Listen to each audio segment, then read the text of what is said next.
serving fans throughout the Midwest and even more around the world. This is the Show Me Sports Network. The following is an exclusive broadcast property presentation of the Show Me Sports Network and is a high-fidelity all-digital broadcast. This broadcast is copyright of the Show Me Sports Network for the private use of our audience. Any other use of this broadcast without the Show Me Sports Network's written consent is prohibited. Are you in the market to buy your first home? Maybe it's time to buy some acreage. Are you in the market to buy your first home? Maybe it's time to buy some acreage. How about invest in a new space for your growing business?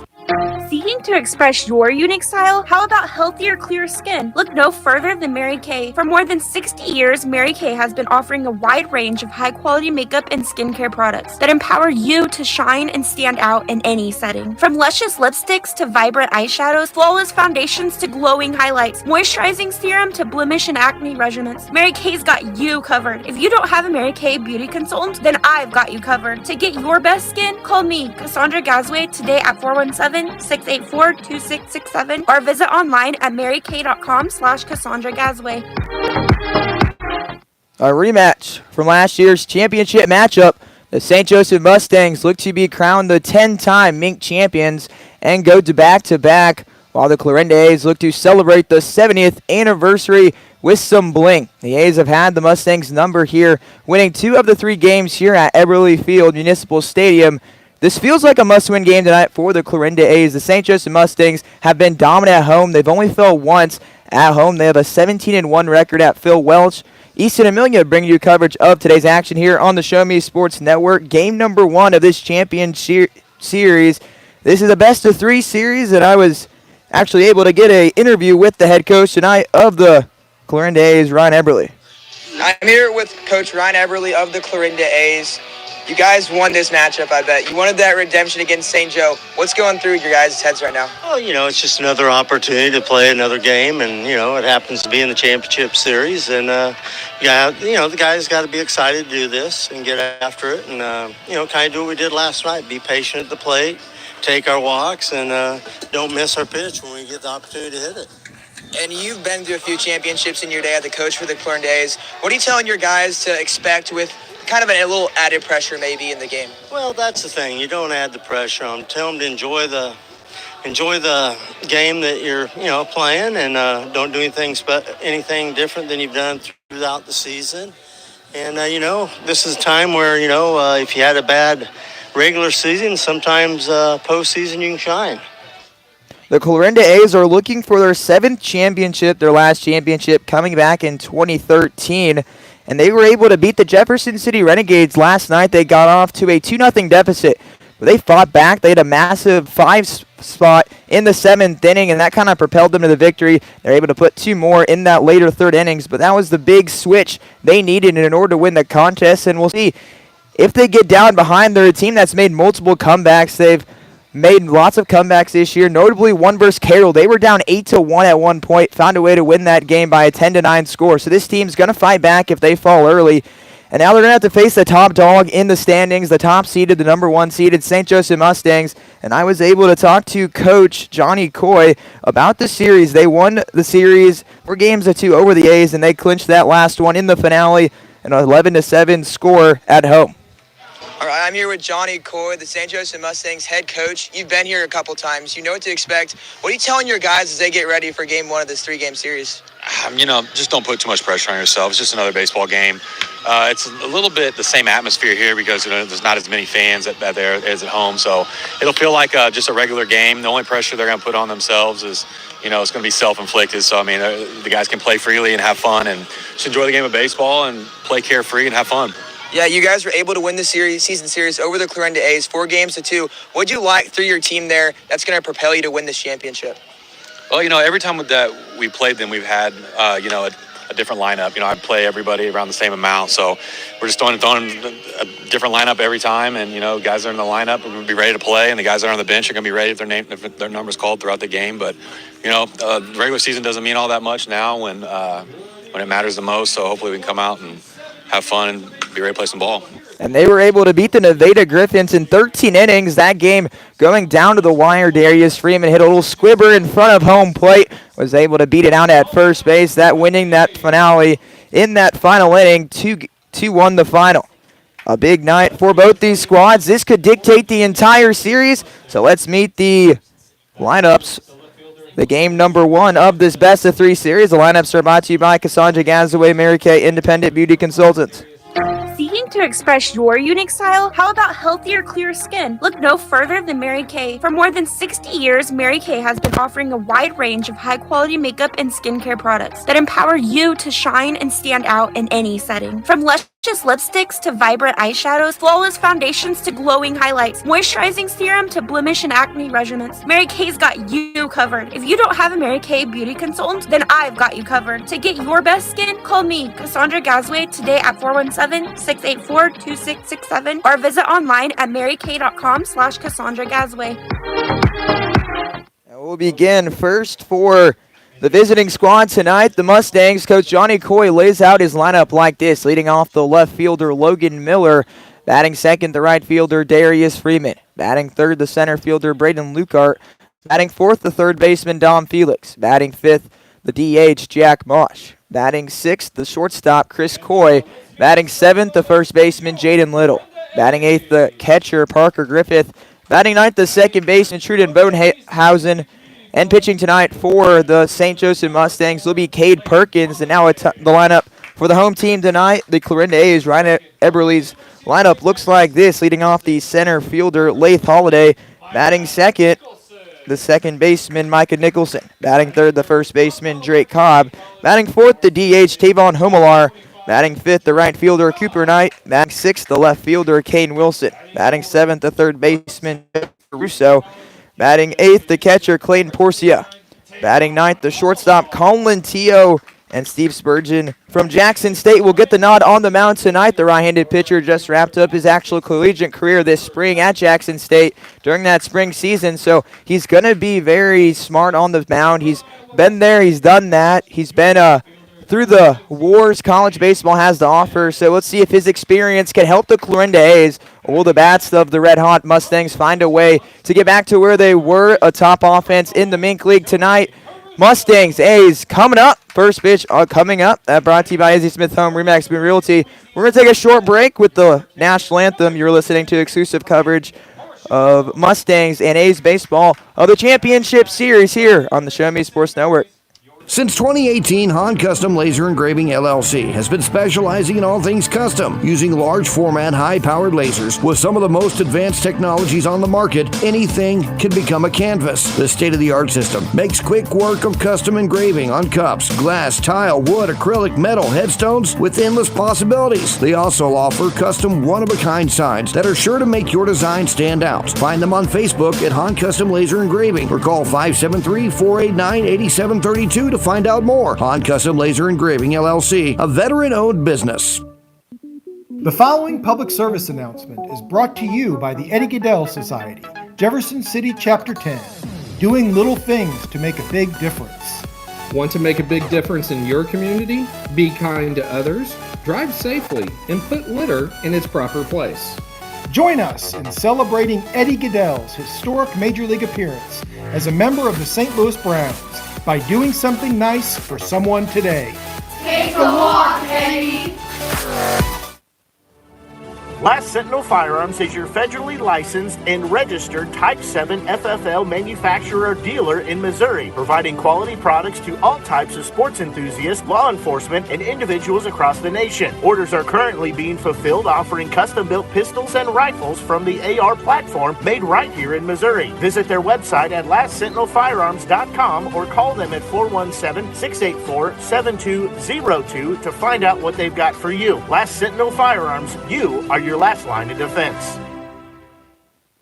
Hi, I'm retired Army Sergeant Trent Dirks, and I want to tell you about an organization that saved and changed my life forever. Retrieving Freedom provides highly trained service dogs to veterans with disabilities and children with autism, absolutely free of charge, thanks to the generous donations and support from people just like you. Experts from Retrieving Freedom help throughout the entire process, from fostering programs through service dog placement. Retrieving Freedom gave me the skilled service dog Tracer, who has been my best friend and my lifeline. To find out more about how you can get involved, volunteer, foster, or to donate, visit their website, retrievingfreedom.org. Retrieving Freedom, changing lives through the training and placement of service dogs for veterans with disabilities and children with autism. Clarinda, Iowa hosts the game number 1 of the championship series, Everly Field Municipal Stadium. The left-hander getting loose on the mound, Steve Spurgeon Jr. from Jackson State, the senior from Bellevue, Nebraska, will get the nod, and we will take a short break with that first pitch coming up, brought to you by Izzy Smith Home, Remax Boone Realty. Are you in the market to buy your first home? Maybe it's time to buy some acreage. How about invest in a new space for your growing business? No matter the need, your trusted partner in real estate is me, Izzy Smith of Izzy Smith Homes, Remax Boone Realty. I believe real estate is more than just bricks and mortar. It's the cornerstone of our lives. It's where memories are made and dreams are realized. Choosing me as your realtor, you're getting a professional, dedicated advocate who will work tirelessly to make your real estate dreams a reality. Give me a call today at 573-876-2873 or visit izzysmithhomes.com. Izzy Smith Homes, Remax Boone Realty, your hometown realtor working harder for you. The table was set here in Iowa. Now it's time to look defensively at how the Clarinda A's sit there. The battery tonight will be Steven Spurgeon Jr.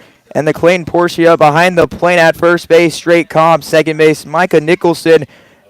At shortstop tonight, they will have Colin Lentillo. At third base, Joey Caruso. In left field, Kane Wilson. In center field, Lath Holiday. In right field, Cooper Knight. First pitch coming up. The lefty looks home and is ready to go here. And he will face Logan Miller to start this ballgame off. Lefty from the windup, the first delivery home, will be in there for a strike. First pitch just clocked in at 7 p.m. on the dot. That first pitch brought to you by Izzy Smith Home, Remax Boone Realty. Logan Miller from Minnesota State Mankato will ground this one to the shortstop. The shortstop will field this, throw it across his body, and Cobb's able to make the play there for number 1. A 6-3 putout begins our night here in Iowa. So now coming in will be the right fielder, Darius Freeman, a top bat in this lineup for the St. Joseph Mustangs. He's had great success and started many rallies for them for this season. He's one of those impact players I like to highlight for the St. Joseph offense. I feel like him, Jack Mosh, and Braden Lukart are bats that are going to need to perform for the St. Joseph Mustangs if they want to be crowned the 10-time champions. The first pitch in there misses upstairs. It's 1-0. Darius Freeman, a .374 batting average, .474 on base percentage, 10 doubles, 4 home runs, 38 RBIs, and 20 stolen bases. The 1-0 will miss upstairs. It's 2-0. Darius Freeman just graduated from Central Methodist. That is a very positive look for the St. Joseph Mustangs. They have a lot of day-to-day starters. That one ripped down the line, gets over the glove of Cobb. The right fielder slips there. Now he'll get it in. Freeman will stay put. But I was going to say, they're a team that's very old. They know the game, and that experience can help you. As you see it in the regular season, it's transitioned into the postseason very well.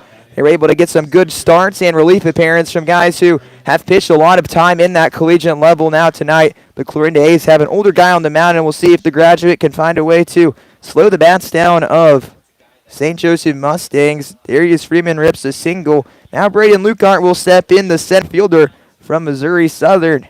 The 0-0 pitch will miss just in, and it'll begin 1-0. It's going to be important to see that 0-1 pitch here from the lefty as this game goes along. You do not want to get behind these St. Joe hitters because you group a fastball, they can definitely make you pay. Freeman with 20 stolen bases. He'll go back to the bag there and then a deal home, the 1-1. Now the count. Freeman's going to be a guy who's going to be aggressive on the base paths. He's going to push that envelope and trying to steal some bases. He's near the top. So currently, after regular season play, sits at third in the standings. Cooper Knight of the Clarinda A's is at the top of the standings. That off-speed pitch will just miss. It's 2-1. So I think both these teams, the name of the game will be get on base, run those bases correctly, and try to force your opponent to make plays. We saw in that low-scoring game with St. Joe, that was kind of their philosophy. They're going to push the envelope. They're going to continue to run. Even if they're hitting the ball right at players, they're going to continue to run their bases, even if the base runners are limited. And that's what Freeman might do here. 3-1 would be a perfect count to go on because he misses. Then you will be walked. Either way, he stays there. Now it's full at 3-2. Lukart, one of those bats I talked about, that's going to need to be hot. .318 average, a .451 on base percentage, 6 doubles, 2 home runs, and he has 18 stolen bases as well. We'll see what Spurgeon does here with a 3-2. You go to your best pitch here. Try to get the third hitter out. He'll try to get something there. It's popped down the line. The left fielder making a run, but the amount of room does not keep that one in play. It's a foul ball. It's 3-2 still. So Luke Hart will dig back into the box. The left-hitting hitter for the St. Joseph Mustangs trying to get an early lead for the St. Joseph Mustangs. They were able to get that first run against the Nevada Griffins last night. Clarinda fought their way back, so they're a team that if they score that first run, they can pile it on. They're good from playing behind. The 3-2 will miss up and in, and it's a walk there. And I'll put 2 on to begin the game. Runners on first and second with 1 gone. So now Don Felix will step in, the third baseman. They'll turn to him to make a big impact tonight.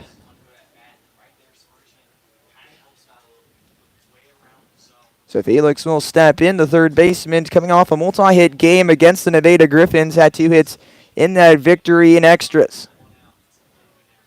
Freeman will not go there. That pitch home will miss. It's 1-0. Freeman getting a massive lead out there at second base.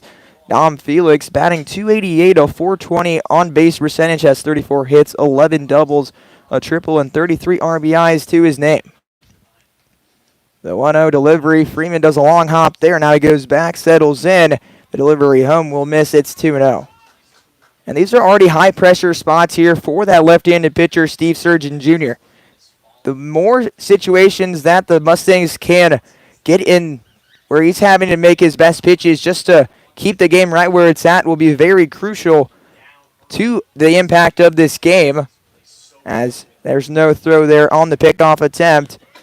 And he'll look into the catcher. Porcia gives him the sign. The 2-0 pitch from Porcia Jr. Pickoff attempt there, but not in time. Freeman reads that well and dive back in safely. We're at the top of the first inning. 0-0 our score. 1 hit, and that goes to Darius Freeman. A walk to Luke Hart. Put him on and put runners on first and second. A ground ball away from getting out of this. The 2-0 will miss upstairs, and now it's 3-0. And Dom Felix, not a guy you want to groove something to, but with Jack Mosh on deck, you kind of want to force Dom Felix to put the ball in play here. You don't want to walk the bases loaded and get an opportunity for Jack Mosh to already make a big impact into this game. That one will be in there for a strike, and just like that, it's 3-1 to the right-handed hitting Dom Felix from Emporia State. The ball here loads the bases, the 3-1 home. The runners on first and second will be wide, and the bases will be loaded for Jack Mosh. And we'll see if he can make an early impact in this championship series.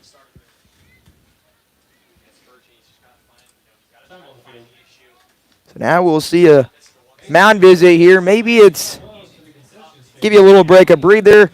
You know, maybe it's a mechanical thing that the coach is seeing there from the dugout. Maybe he's flying open, over-gripping pitches. Stuff like that are simple things that can affect the pitch home. A simple over-tightening the grip can affect a ball that's on the spot to way and missing wide. So stuff like this is what your pitching coach will go out there, talk to you about. So now Jack Mosh will settle in. The DH comes into this ball game red hot, has a .351 batting average with a .517 on-base percentage, has 8 doubles on the year, and currently tied with leading the team in triples with 3s, tied with Jaden Little.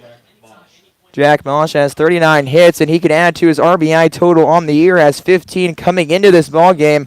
With the bases loaded, he can make a significant impact to see who wins tonight. The 0-0 pitch home will be an off-speed pitch. He finds the handle on that one and lays that right there for a strike. It's 0-1. If he can plate that off-speed pitch, he may get out of this situation.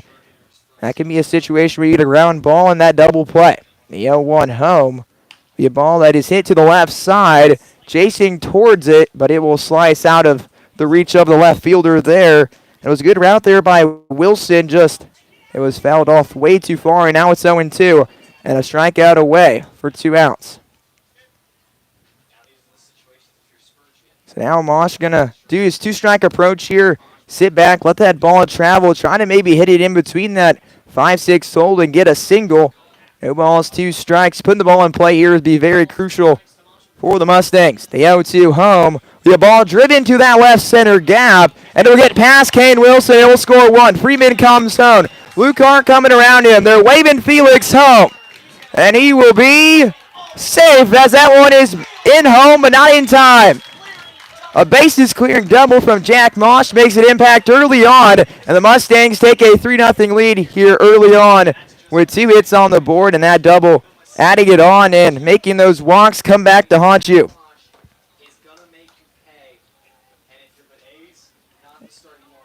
And that's not what you want there.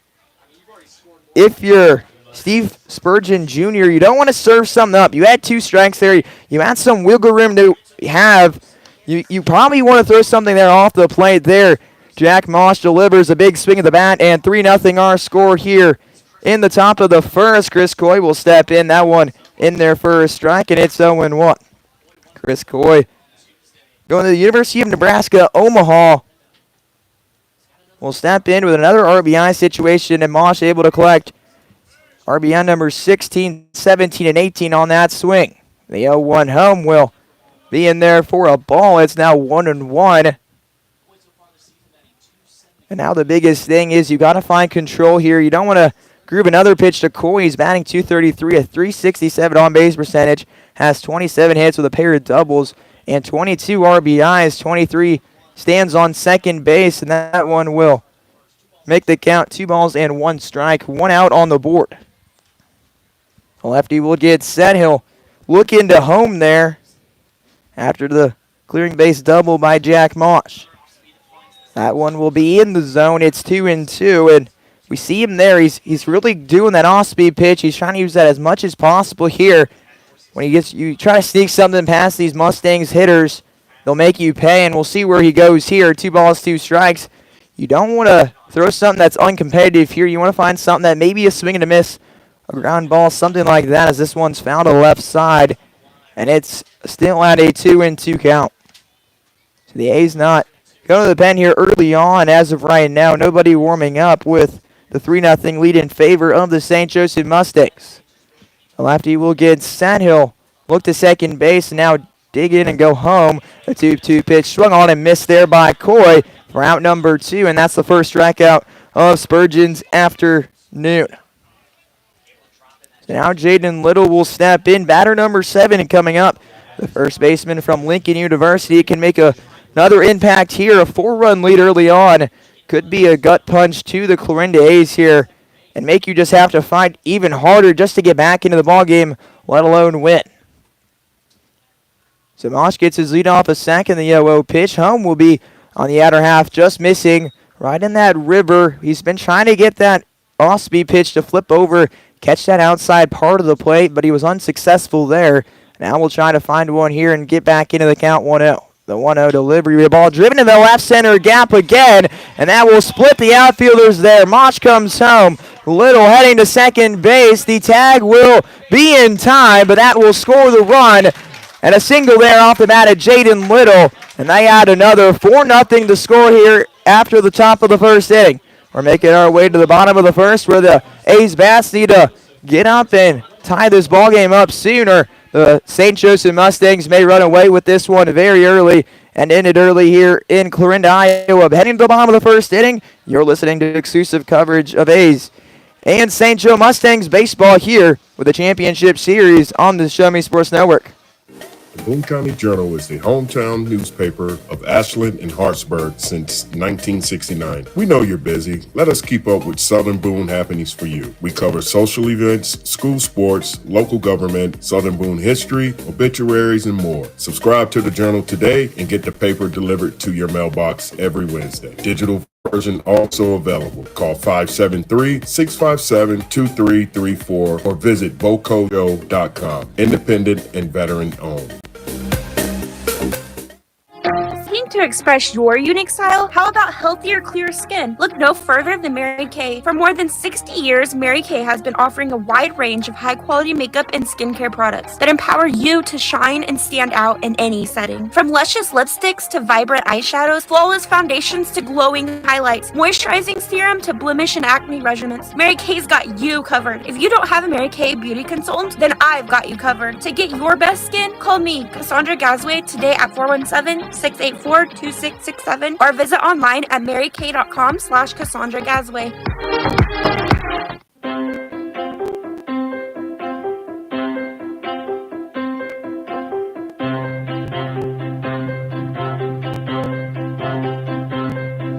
We make our way to the bottom of the first. The bats of the Mustangs making an impact early on and will make an easier day for Cade Perkins.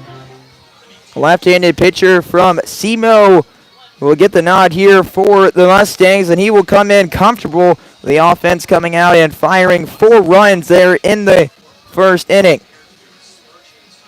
The left-handed pitcher will settle in and look in and be ready to go here.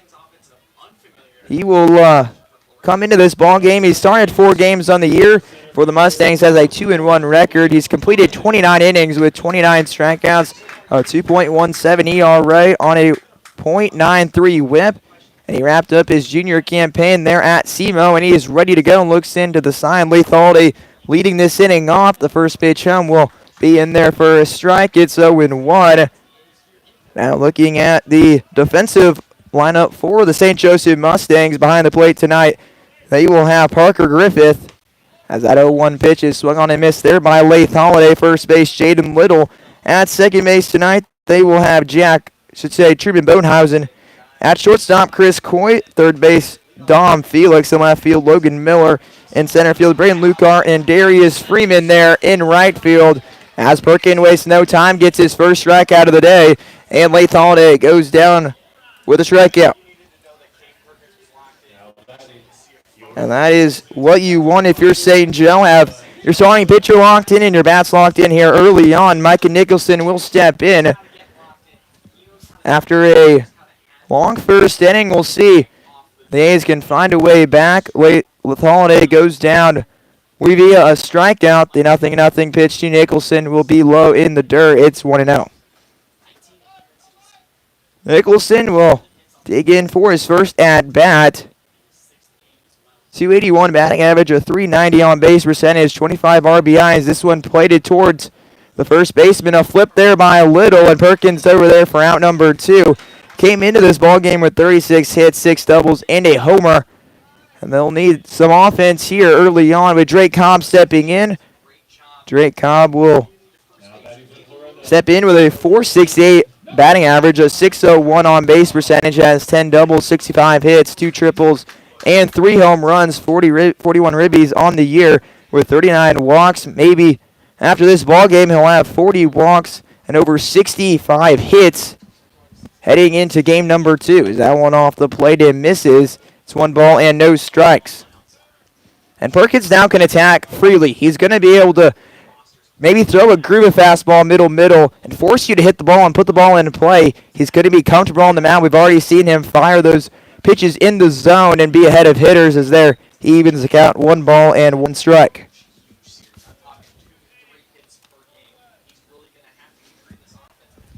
So Perkins will dig in. Griffith will give the sign. They're looking for a 1-2-3 inning. The 1-1 home will be low and blocked. There it is, 2-1. So Drake Cobb will stand in. The sophomore from San Diego, California, Palmer Community College. He just wrapped up his campaign there. The 2-1 will be a ball right back up the middle. Coy placed there perfectly. He'll fire it to first base and get it there. A 1-2-3 start for Cade Perkins. And no better way to draw that up if you're a St. Joseph Mustangs as they lead 4-0 heading to the top of the second. You're listening to exclusive coverage of championship baseball here on the Show Me Sports Network. Hi, I'm retired Army Sergeant Trent Dirks, and I want to tell you about an organization that saved and changed my life forever. Retrieving Freedom provides highly trained service dogs to veterans with disabilities and children with autism, absolutely free of charge, thanks to the generous donations and support from people just like you. Experts from Retrieving Freedom help throughout the entire process, from fostering programs through service dog placement. Retrieving Freedom gave me the skilled service dog Tracer, who has been my best friend and my lifeline. To find out more about how you can get involved, volunteer, foster, or to donate, visit their website, retrievingfreedom.org. Retrieving Freedom, changing lives through the training and placement of service dogs for veterans with disabilities and children with autism.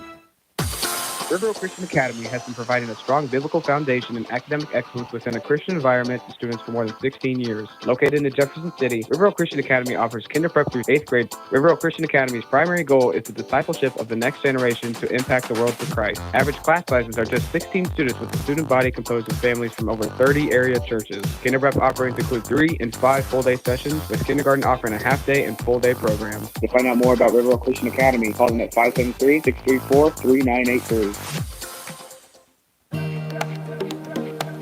After a 1-2-3, bottom of the first inning, the Mustang backs are coming back up. 8-9-1 Dumont, Parker Griffith, Trim Bonehausen, and Logan Miller. 8-9-1 will be up, and the bottom of the order will come up in the top of the second inning, and that's exactly how you drew it up. They were able to get some key walks there early on. Steve Spurgeon Jr. struggled with command there, and then just one bang swing of the bat there by Jack Mosh, and then a single there by Jaden Little. Was able to score Mosh and give that run as Little was trying to extend it into a double. So the first pitch home to Griffith. That one will be just up for a ball. 1 ball and no strikes to the catcher tonight for the St. Joseph Mustangs, Parker Griffith. He's been a guy who's been behind the plate for majority of the season. It's his 29th game played. That one will miss. It's 2-0 with 241 batting average of 458 on base percentage. Has 20 hits, 3 doubles, and 2 long balls. Has 20 RBIs on the year with 23 walks. That one grounded to the left side and foul. It's 2-1. So lefty will get set now from the windup. Able to find the zone on that one. And now you'll see if the bottom of the order can set up the top of the order to do even more damage for the St. Joseph Mustangs. We've seen that throughout this year. We saw Truman Bodenhausen. He was able to have some success in that 9 spot. Was able to get some walks. And that leads to a lot of big situations when your best hitters are up with base runners on. The 3-1 from the lefty will just miss outside, and it's a walk there. That is walk number 3 this evening for Steve Spurgeon Jr.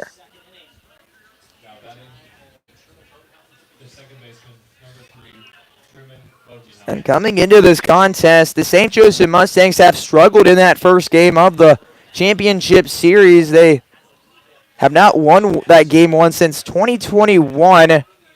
Able to battle their way back into every other championship. Bunt shown there down the line, but that one will be foul there by Bodenhausen. And he begins his day behind the count 0-1.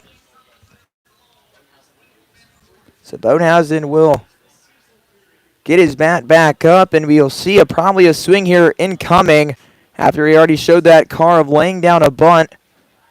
He's currently batting on the year, 262, 27 hits, a 392 on base percentage with 2 doubles. An off-speed pitch there will find the zone, and it's 0-2. And we've seen this off-speed galore here early on from the Clarinda A's starter, Steve Spurgeon Jr. Let's see if he goes back to it. The 0-2 will be there on the outer half. Bodenhausen will put it down the line, and perfect placement there.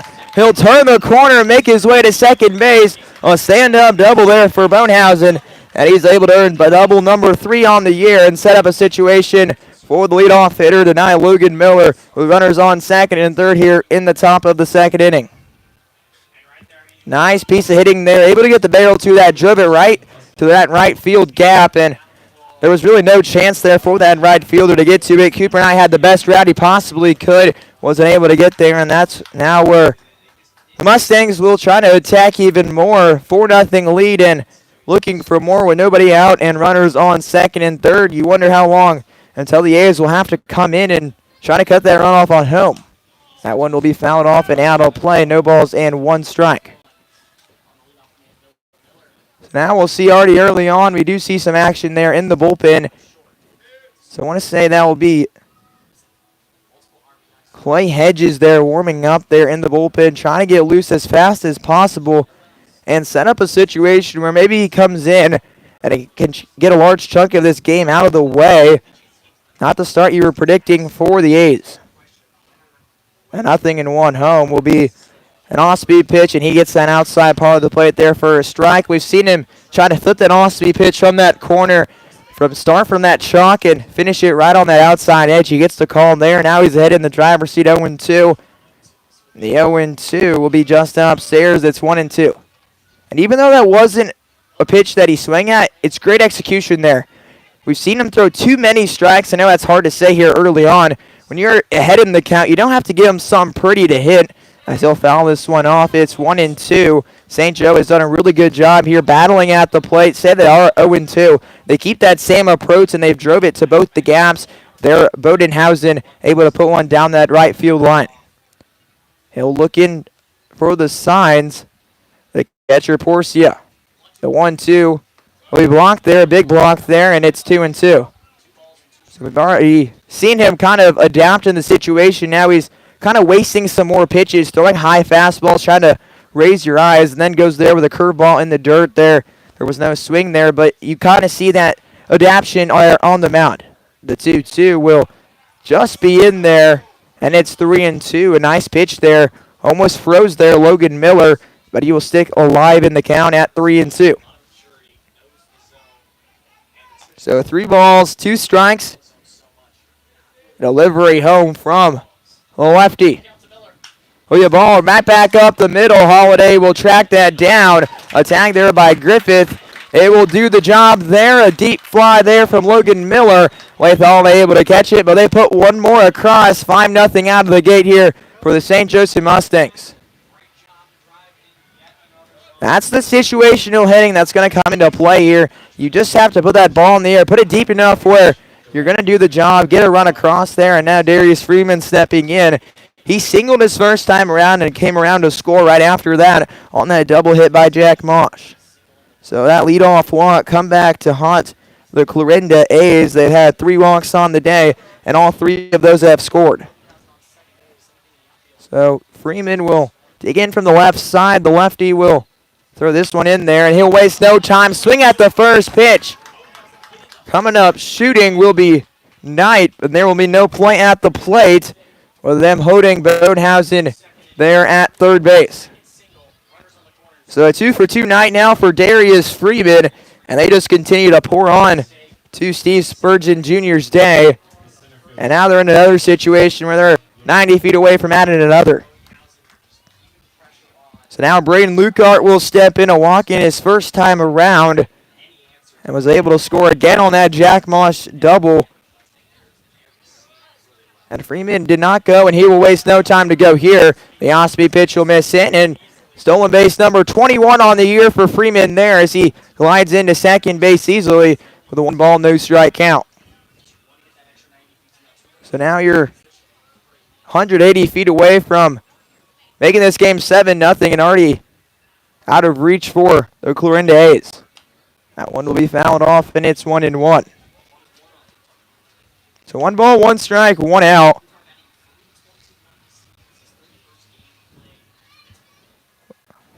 The lefty will try to get out of this situation with just 1 run given up. 1 ball, 1 strike, 1 out.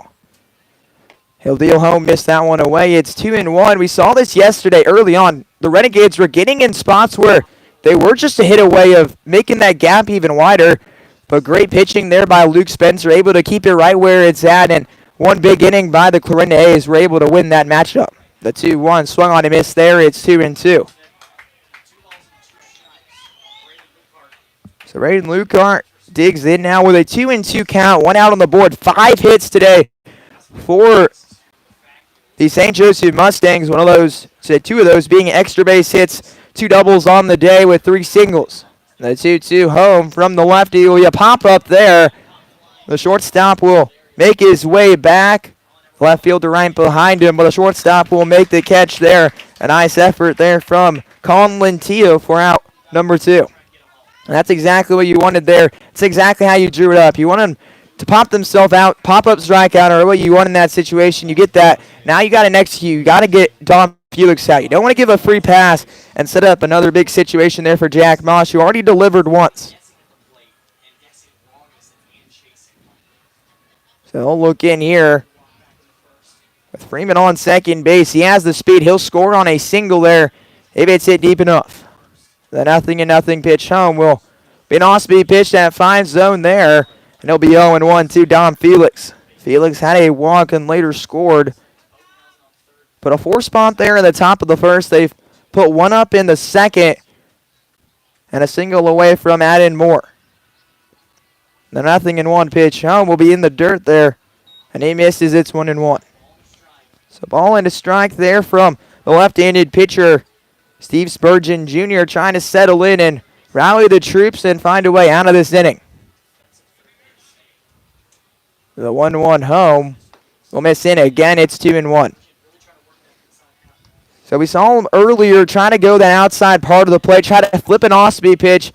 He's kind of, reversed that around and went now inside. And now we'll see if he goes back to that outside effort there and maybe get a swing and a miss action.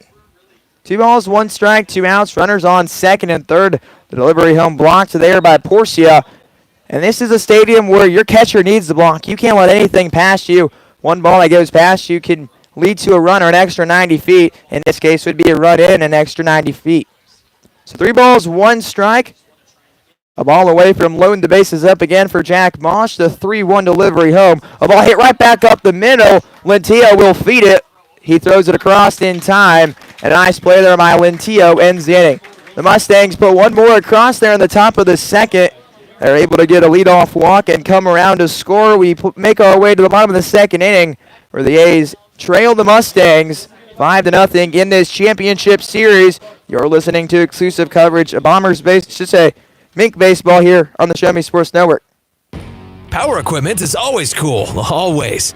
Well, unless it's not working, then power equipment is expensive. Always. Unless you get it checked with Salter Lawn Service. Don't worry about saving up for something new. Just let the experienced experts at Salter Lawn Service repair your small engines. With pickup and delivery available, saving you time and saving your wallet. Hey, this is Stacy Salter with Salter Lawn Service. One call, we do it all. You can find us at salterlawnservice.com. Creating custom, handcrafted woodworking projects has never been easier. Become a member of Sawdust Studios and enjoy 24/7 access to a woodworker's paradise. Outfit with industry-leading professional-grade tools, Sawdust Studios offers endless woodworking possibilities. Don't have woodworking experience? No problem, as Sawdust Studios offers affordable classes from a community of woodworkers, experienced designers, and master craftsmen. Youth classes are also offered for those junior woodworkers. For more information, search Sawdust Studios on Facebook or find them online at sawdust247.com. Sawdust Studios, your community woodshop.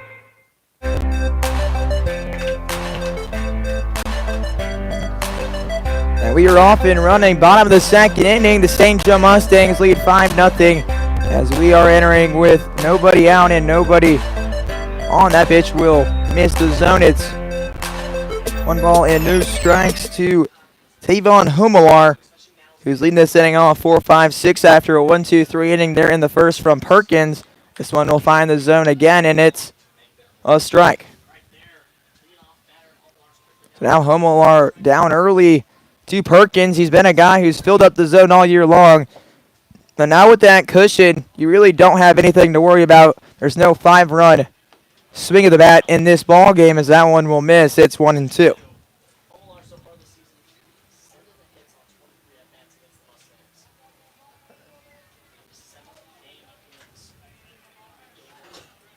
So the next delivery from Perkins will be a swing and a miss there, and he'll get the strikeout for Humalar. And now that's his second strikeout this evening, and 1 gone in the inning. And he's a guy that's going to find the zone, and he's going to use quality pitches that are waste. That curveball there was a quality pitch. He got the swing and a miss there by Humalar. Humalar came into this ball game with a .352 batting average of .468 on base percentage. He has 34 RBIs, 4 doubles, 1 triple, and 2 home runs. He's a guy with 43 hits on the year, and it's been a big part of this Clarinda A's lineup. Now Cooper Knight will step in and he'll be ahead in the count. 1 ball and no strikes. Had a big night last night, going 2 for 2. Was able to get a couple hit behind pitches this year as well. He's been one of those guys that he'll crowd the plate just a little more, and he'll get a couple more times on base. He has 26 hit behind pitches on the year. That currently leads the team. So the 1 ball, 1 strike from Perkins tonight will be in there for a strike, and it's 1-2 again. He's working ahead. Perkins finding a groove and looking to add on more to his strikeout totals. Already has 2 through the first 4 outs. Can he get another? 1 ball, 2 strikes, and 1 got. Knight digs in. The lefty-lefty matchup. Ho will be a swing and a miss there. 2 strikeouts in the second inning will set the table. 2 gone. Brings up the left fielder, Kane Wilson. Had a success now going to that dirt pitch. A very good off-speed pitch that's getting a swing and a miss right over the top of. And we're in the bottom of the second inning. 2 outs in.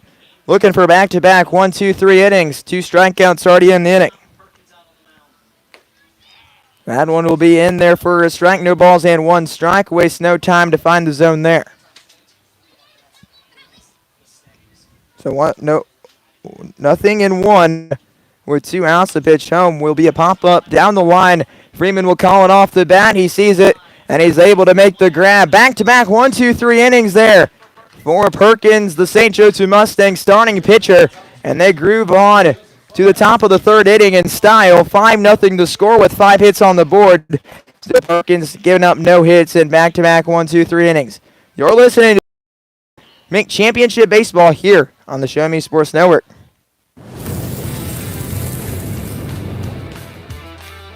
We are State Tech. We are hands-on education.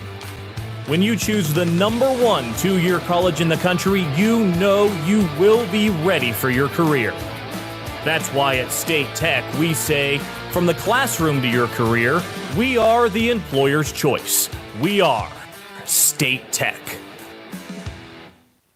At the Tin Roof Monogram and Gift, we know a gift is more than a box or a bag with a pretty bow. A gift is the lifetime of love that you share. It's friends who grow as close as family. It's moments and milestones, both big and small. Whether receiving or giving, a gift brings joy and happiness. That's why, since 2018, we've made it easier to gift for those you love. Stop by the Tin Roof Monogram and Gift at 108 Corporate Lake Drive in Columbia or call 573-443-4438. Let us help you find that perfect gift for every occasion.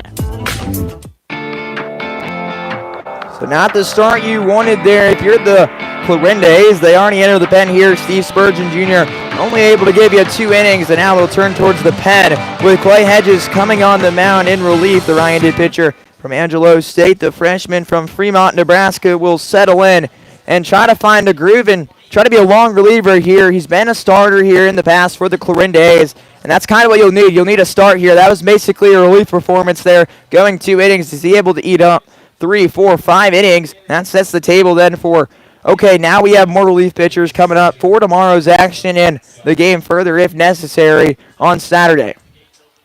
So Jack Mosh will dig in a big double, bases clearing double at 3 RBIs attached to it. We'll see how Hedges can do here facing one of the top hitters for the St. Joseph Mustangs. And 0-0 pitch will be a slicing ball that will get over the head of the 3rd baseman, and will be a single there for Mosh. One single, 1 double there, 2 for 2, and he's able to reach in just a single pitch.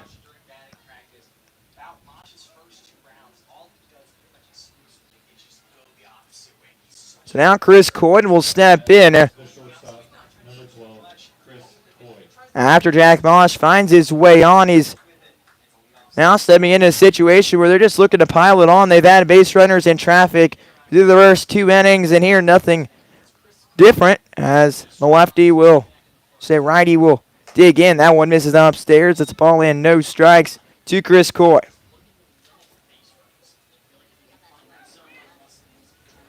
Clay Hedges, this is his 10th appearance. As I said, he has 4 starts on the year, a 2-0 record, 34 innings pitched. So this one popped up to left field. The left fielder will make his route in there, and he's able to get that one for out number 1. Coy just getting a little too far under that for the flyout, and now there's 1 gone. So now stepping in will be Jaden Little. He was able to get an RBI single last time around. Got caught trying to extend it to a double, but we like that aggressiveness early on. You're trying to push the envelope. You're already piling damage on, and also it drew a throw to second base where there was Mosh trying to come home. Say they do try to throw to home. Something funky happens. Mosh could have been out there. They went to second, and Mosh scored easily. So 1 ball, no strike from Hedges will miss up and in, and it's 2-0. Hedges, 34 innings pitched, 23 strikeouts, a 4.24 ERA with a 1.29 whip. Mosh will get his lead off of first base. Pickoff attempt there, not in time. So 2 balls, no strikes, 1 gone. Jaden Little digs in, and they're looking for hit number 7 already here through the 3rd inning. The 2-0 will be in there for a strike, and it's 2-1.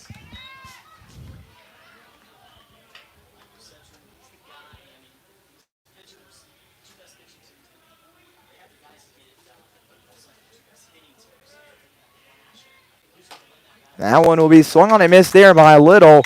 And just like that, from 2-0 to 2-2, and Hedges works his way back and tries to erase the single there by Mosh to lead off the inning. So 2 balls, 2 strikes. He delivers it home. Ground ball hit to the left side. It will sneak past the third baseman there. Mosh rounds. He'll retreat back to second base. 2 singles now. Hit number 7 on the day for the St. Joseph Mustangs. Little finds that 5-6 hole.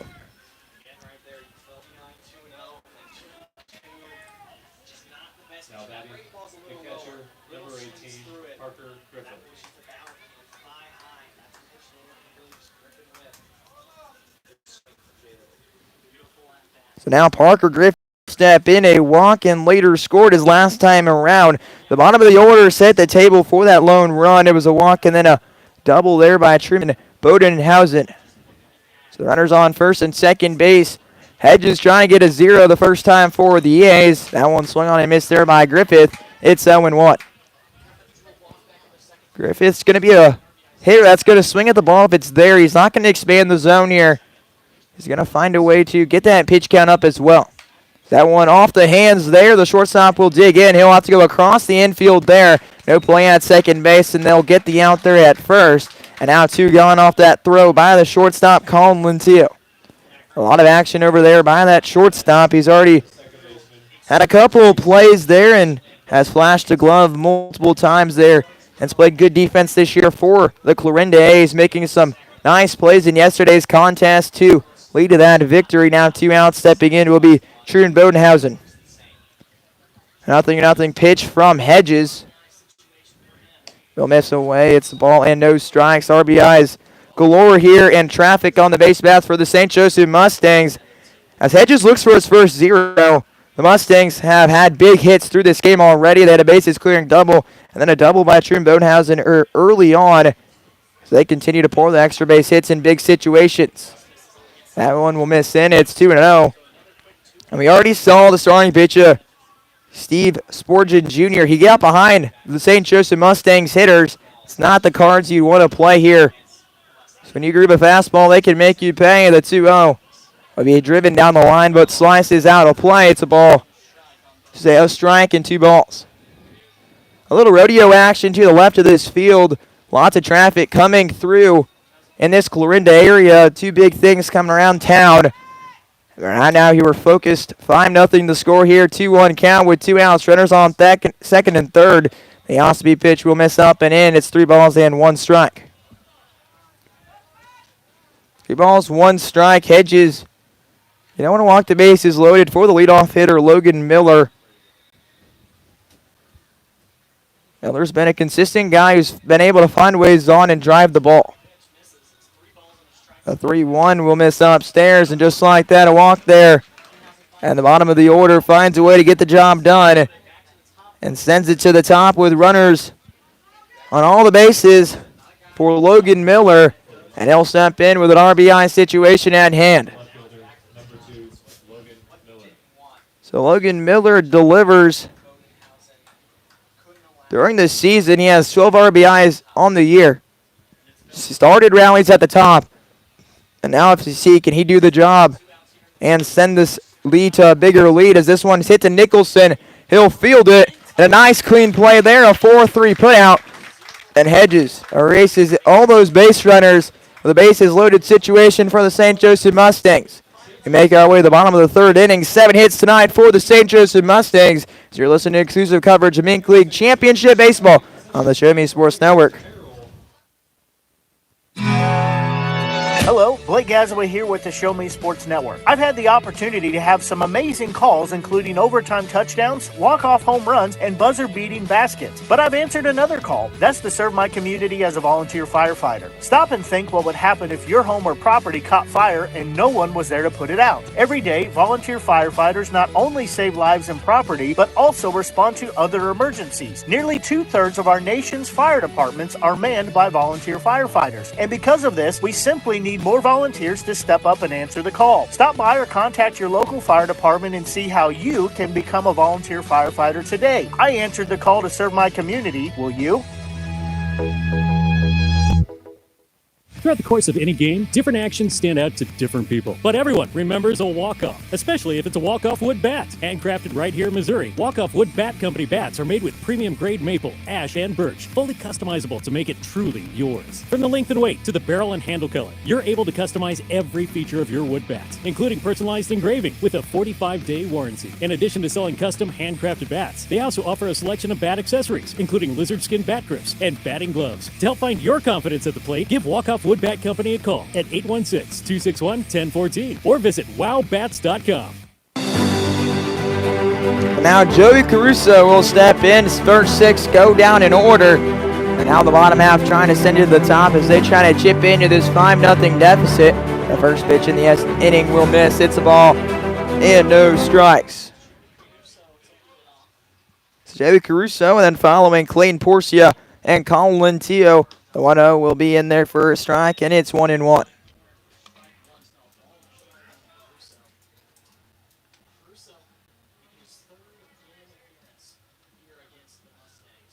One ball, one strike. The delivery home will be fouled off and out of play, and it's 1-2.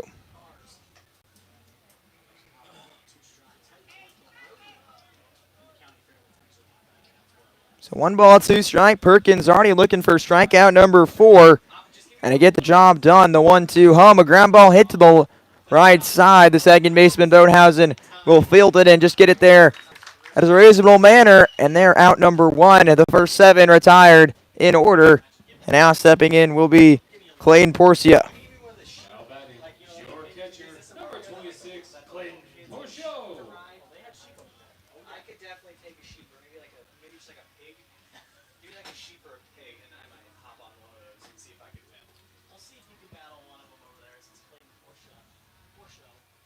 So Portia will step in. That one in there for a strike. It's 0-1. Perkins has been in a groove here early on, wasting no time for that 0-1 pitch. He's been ahead of hitters. That's been the difference between these two sides of the scoreboard. As early on, Porcia, the catcher, has been catching a lot of non-competitive pitches, whereas Griffith has been sticking pitches, and they're very close, so they're getting the calls. When you're not starting off 0-1, 0-2, you're going to have a tough time getting a competitive at-bats there from the mound. That one will miss away. It's 1-2. 2-0 is a lot different than 0-2. It's kind of who's in the driver's seat there, and here in the driver's seat's been the St. Joseph offense. So 1 ball, 2 strikes. The lefty's set. Griffith will be ready to block this one, and that one will be in the dirt. It's 2-2. So we've seen Griffith here early on call a lot of off-speed there in the lower third of the zone, sometimes hitting the dirt. We'll see if they go back to that curveball there, or they'll try to sneak one through. That one misses off the plate. It's 3-2. So he's done a good job working it to 3-2. Now can he do the job? Or will the lefty Perkins stand up to the task? A 3-2 will be a ground ball hit to the left side. That one fielded by Coy. He rips it over the cross in time. A nice play there by Coy for out number 2. 5-0 the score here in the bottom of the third inning. And Perkins 1 out away from retiring the order through the first 3.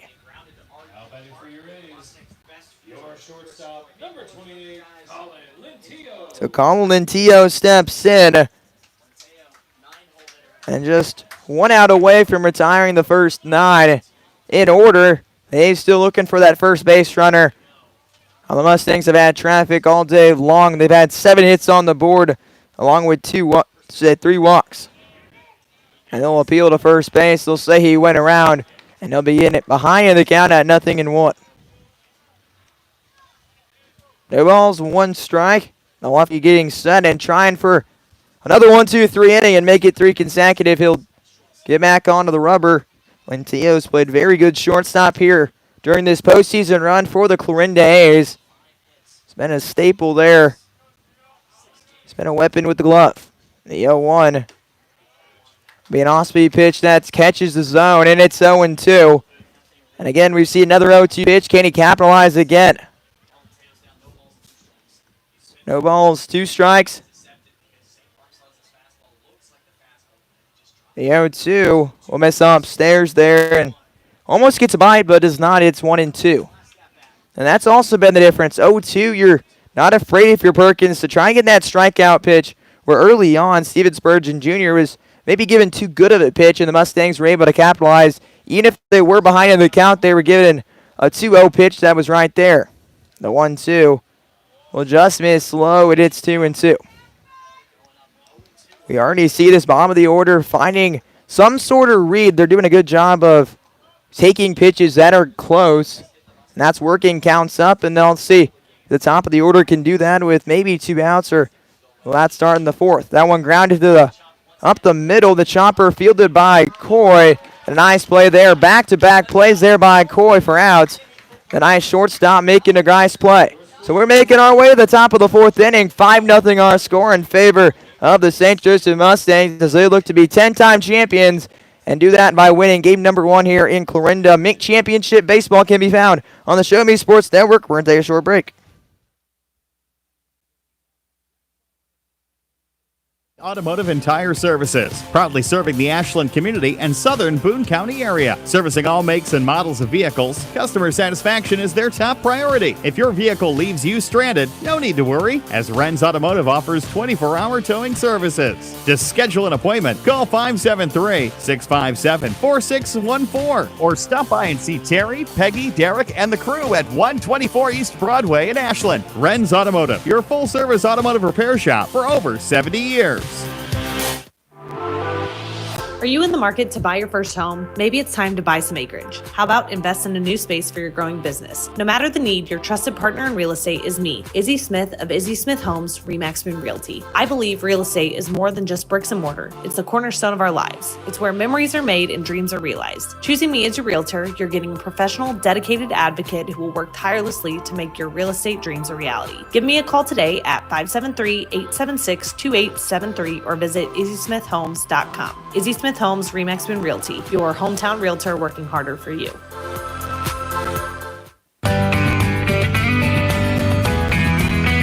Darius Freeman will try to set the table and add some more insurance. Braden Lucar and Don Felix to follow. 2, 3, 4, and we are ready to go here in the top of the 4th inning. The first pitch here to Freeman. It'll be an off-speed pitch that finds the zone from Hedges, and he's able to get the first 0-4. The Clarinda A's pitching staff, they struggled there early on. The Mustangs getting to that starting pitcher and having success early on. They, out of the gate, led 4-0, able to scratch one more in the top of the 2nd here, holding a lead 5-0. That one but shown there by Freeman, but he pulls it back. It's 1-1. Freeman has all the aspects you want as kind of a leadoff hitter in this situation. He has the speed, he has the power, and we'll see what he can do here. The 1-1 will be a ball out of play. There's a lot of cars over there. Hopefully he doesn't find one of them. Now it's 1-2. So 1 ball, 2 strikes. He fouls that one off. Hedges will get set on the rubbers. He's looking for a big strikeout to get the first out of the inning, and he will. Freeman goes down swinging, and that'll be the first out of the inning.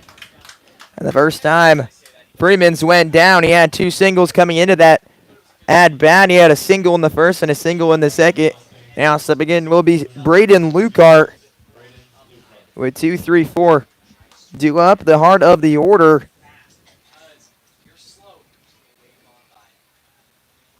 So Luke Art will take the first pitch home, and that one misses. It's a ball and no strikes. With one out on the board, a strikeout there from Hedges. Starts the top of the fourth. The 1-0 delivery from Hedges will be fouled down that left field line and out of play. It's been the approach early on for the St. Joseph Mustangs. They let that ball travel. They do more of a hit the ball the other way approach, gap to gap, and that's been successful here early on. You get a bigger read, you get a better read, and you have the bigger opportunity to make a bigger impact. The 1-1 will miss wide, and it's 2-1.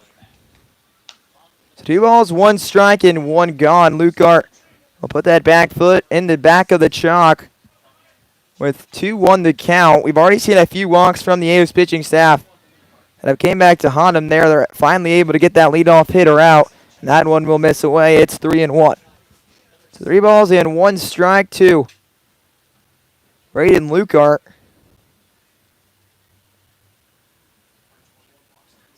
Danger for the pitcher. A 3-1 home will miss in, and it's a walk there.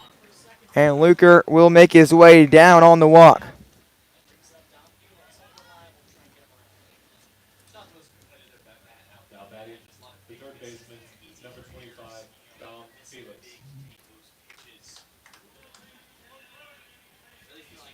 Now Dom Felix will step in. He himself had a walk back in the first inning.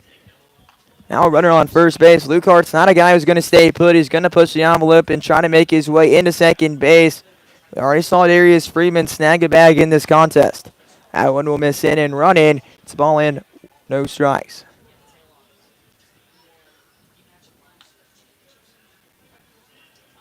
So not what last year's score was early on. It was the A's baseball game. They were able to win it. Now here it's all St. Joe as this one's a squibber.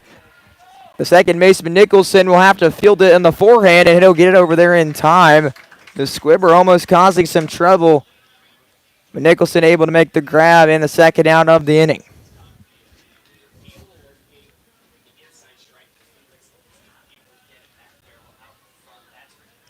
So Hedges are at 27 pitches, around that 30 pitch mark. Cade Perkins has only thrown 34 pitches through his first 3 innings. Tomash will dig in with 2 outs on the board. Runner on second base. Another RBI situation here early on for Jack Mosh. Jack Mosh 2 for 2 with 3 RBIs. Luke Art will just head to third base, and he will be gunned there. Caught in no man's land, sprinted to third base, and he was gunned there. And that will end the inning. So base running error there for the St. Joseph Mustangs. We make our way to the bottom of the 4th inning. 5-0 our score.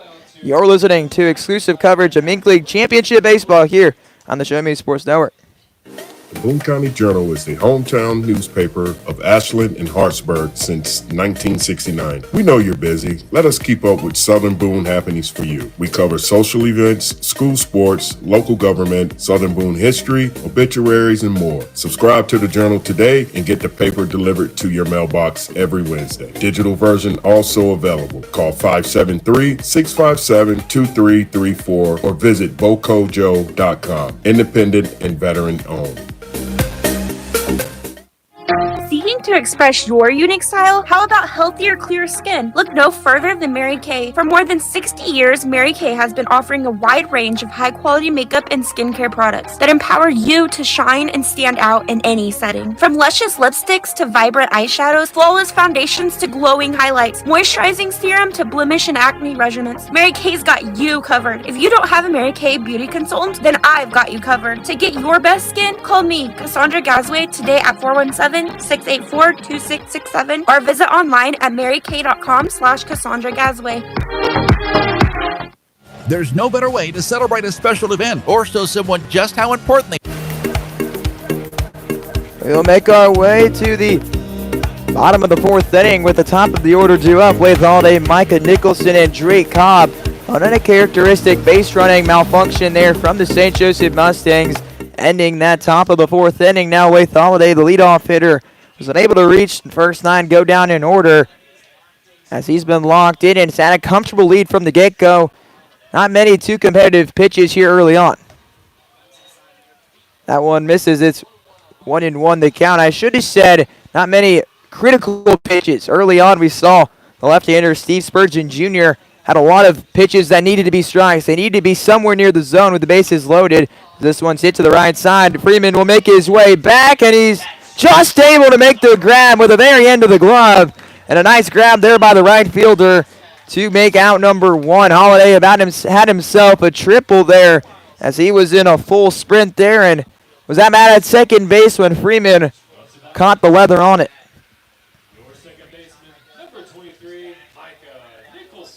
So now Micah Nicholson will come up. A ground ball hit to Little. Retired him with the flip to Perkins. He has been heaving strikes here early on, forcing the A's to swing the bat. The 0-0 pitch will be on the edge and there for a strike. It's 0-1. So no balls, 1 strike, 1 out.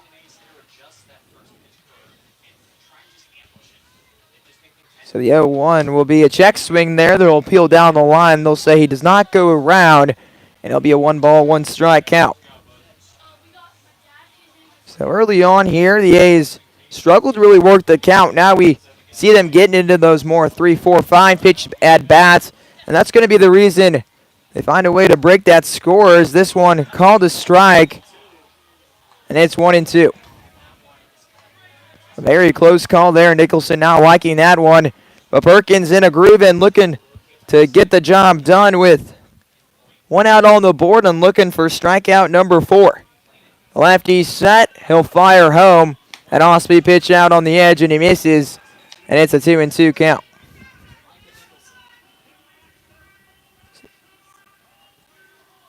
So 2 balls, 2 strikes with 1 out. Perkins will look home. Griffith sets out on the outer half, and he will go that fastball the other way. It's hit down the line, but not enough room there.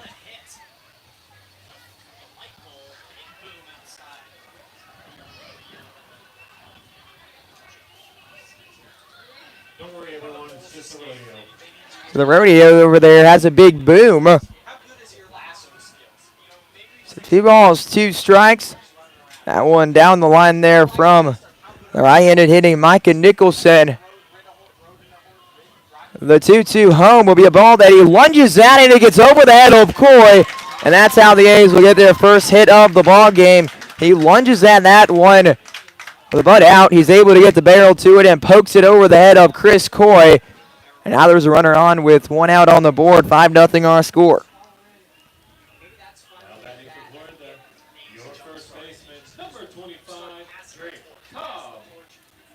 And a quality at bat there. He didn't go down very easily. He kept fouling pitches off. Got one that he could handle.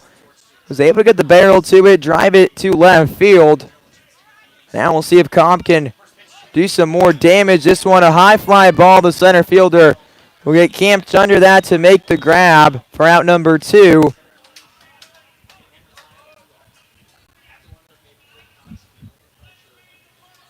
Now stepping in will be the DH tonight, catcher yesterday, Tavon Homelar. Homelar did the catching duties last night. A lot of big blocks there early on that avoided any advancement and any runs getting across. The 0-0 pitch will be fouled off by Homelar, and he'll begin the count again behind 0-1. It's been a very positive thing from Perkins. 0-1, get ahead, and success will come. Nicholson will get his lead off of first base. The off-speed pitch will just be a little bit outside there. It's 1-1. I know it's not a point early on where you need runs. You kind of would want a guy to steal here and be a little aggressive, kind of force the St. Joseph Mustangs to make a play. This ground ball hit to the third baseman, Felix. He'll take a pump there and make it across in time. The A's able to get a single, but the St. Joseph Mustangs eliminate it, and they will keep the score right where it's at, 5-0, heading into the top of the 5th inning. were zooming after an early 5-0 lead from the St. Joseph Mustangs in a long first inning. You're listening to MINK Championship Baseball here on the Show Me Sports Network. The following public service announcement is brought to you by the Eddie Gaedel Society, Jefferson City Chapter 10, doing little things to make a big difference. Want to make a big difference in your community? Be kind to others, drive safely, and put litter in its proper place. Join us in celebrating Eddie Gaedel's historic Major League appearance as a member of the St. Louis Browns by doing something nice for someone today. Take a walk, Eddie.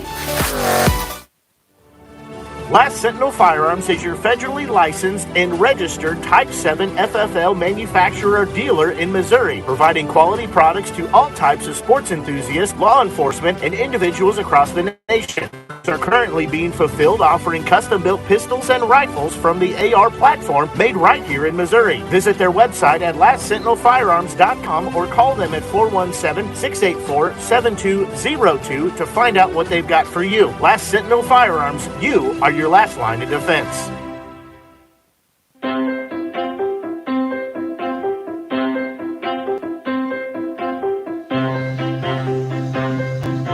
After a surge of the bats at the beginning of the ballgame from the St. Joseph Mustangs, they've slowed down, and 2 consecutive zeros by the A's pitching staff in the 3rd and 4th inning. They still lead 5-0 here. Jack Mosh comes up. He was at the plate, and then Luke Art got picked off trying to steal the bag at third base.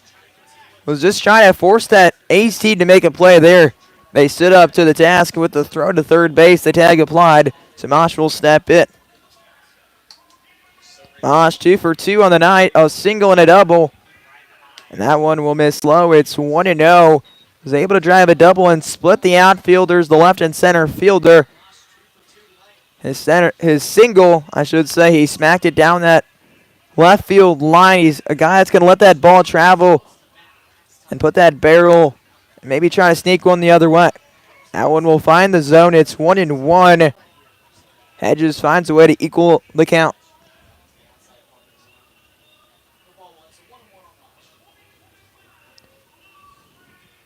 The count even up, and now they'll get set for the 1-1. This one will find the edge and is there for a strike. It's 1-2. He was about to give a slight edge to the hitter. Now he's at the advantage point with a 1-2 count and just a pitch away from another strikeout.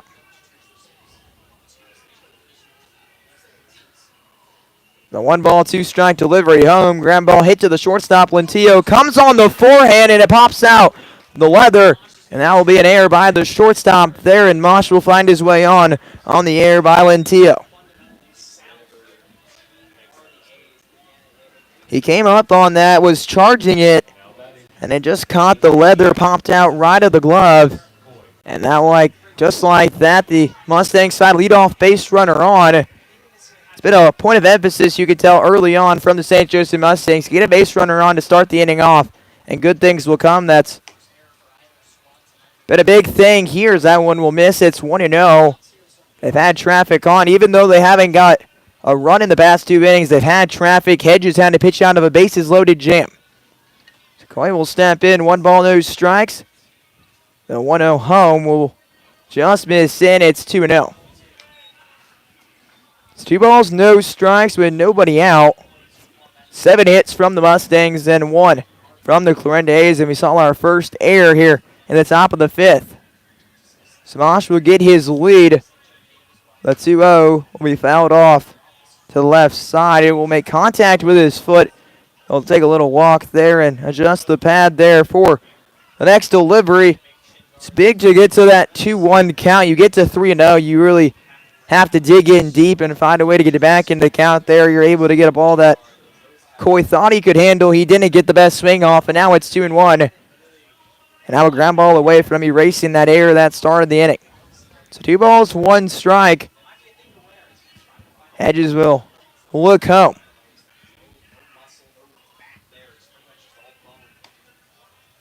Porcho, that one will pop out of the glove. It's 3-1. Porcio We'll get back behind the plate. 3-1 the count. Delivery home will be there for a strike, and Coy will have to make a couple steps back to the box and face this full count delivery. Hedges already has 2 walks on the day. A walk here could put the runner and reach on air in scoring position. 3 balls, 2 strikes. The payoff pitch home will be a swung on and miss there. He's able to battle himself back into the count and get the strikeout, and he collects strikeout number 2 on his day, and Coy goes down swinging. So now Jaden Little will step in. A 5-0 our score, top of the 5th inning. Jack Mosh got on to lead off the inning with an error. Jaden Little will dig in. The first pitch he sees is on the edge there for a strike, and it's 0-1. Jaden Little able to get on with 2 singles. 2 balls, 1 strike. The delivery home. An off-speed pitch. He sits back and drives that the other way. And Mosh will put the brakes on and get back into second base. He lets that ball get deep, drives it the other way. Perfect execution there, and runners on first and second for the St. Joseph Mustangs. The 3-hit night for Jaden Little will bring up the catcher, Parker Griffith.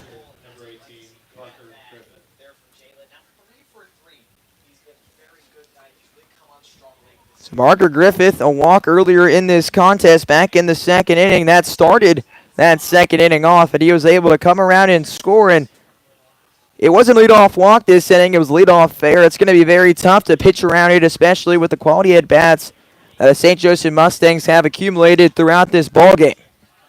So Hedges will get set on the rubber at the belt. The first pitch home will miss just in, and it's a ball and no strikes. Again, a 1-0 count. Not the count you want. That gives a little edge to the hitter. So now you can be a little more selective, and maybe you have to go your best pitch here just to throw a strike. So Hedges looks to second base. Moss does some hopping, and he will return as that one misses in. Again, it's 2-0. That one just about hit Griffith. Able to dodge his knees out of that one. So 2 balls, no strikes.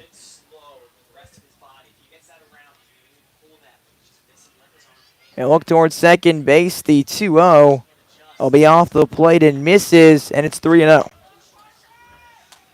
So 3 balls and no strikes. Now we'll have to dig down and find a way to get back into this count. So we'll see if we see a green light or a red light from Griffith here.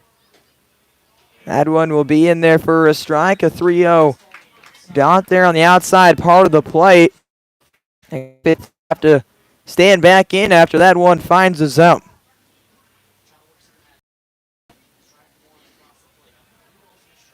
So 3-1.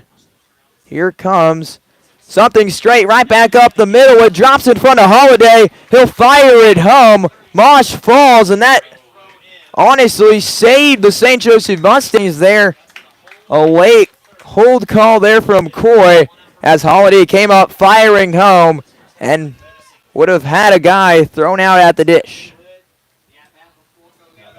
Nice piece of hitting there by Griffith. Got a pitch he could handle and put it right back up the middle. Now the bases are loaded with 1 out. Truman Bodenhausen will step in with the bases loaded and 1 out. Corners come in. Double play, playing that double play depth. 9 hits now for the St. Joseph Mustangs. Hedges fires home. That one will be right back up the middle, and the right fielder will come in, knock it down. That will score the run. Mosh had to let that one drop, and he comes in to score. 6-0 our score. Hit number 10 does the job, and Truman Bodenhausen delivers. 6-0 our score, and Jack Mosh comes across the plate.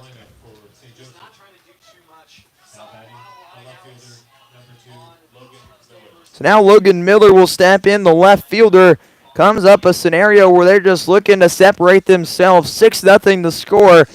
They put 2 or 3 more away. It could put a wrap to this contest here in game number 1 and make the lead too big for the A's to get back into it.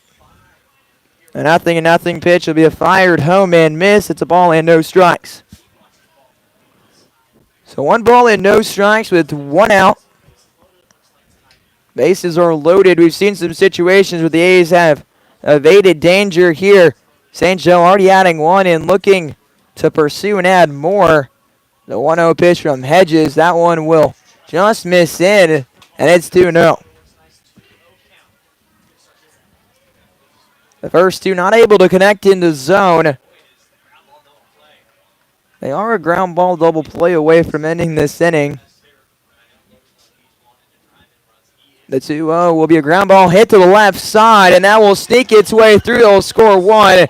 They'll put the brakes on Griffith. A back pick there, not in time. A single from the leadoff hitter, Logan Miller, and he delivers. They put another on the board on the single. 7-0 our score with hit number 11. And Darius Freeman stepping in with a 7-0 lead, and the bases loaded.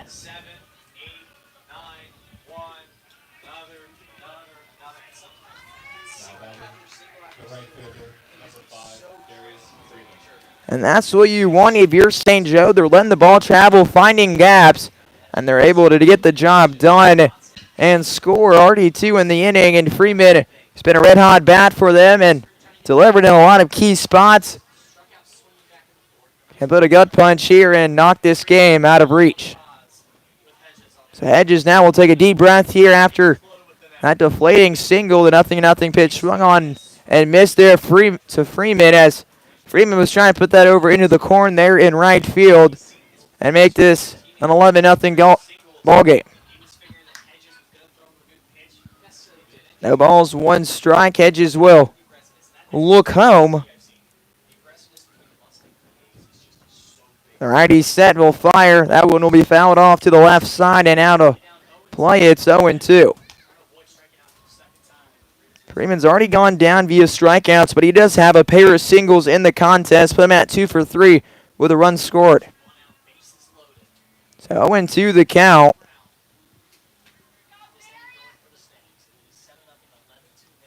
So no balls, 2 strikes. Freeman digs in. He's a hitter that can still do damage with 2 on the board. As he'll put the barrel to the ball and flip that one into left field. 1 will score. And now Bonehausen will score. A diving effort there by Miller, and he gets into third. And they put 2 more on the board. 9-0 the score. An RBI double from Darius Freeman. And now they're pulling away from the Clarinda A's here in game number 1. 12 hits already through the first 5 innings. No answer for the bats here tonight.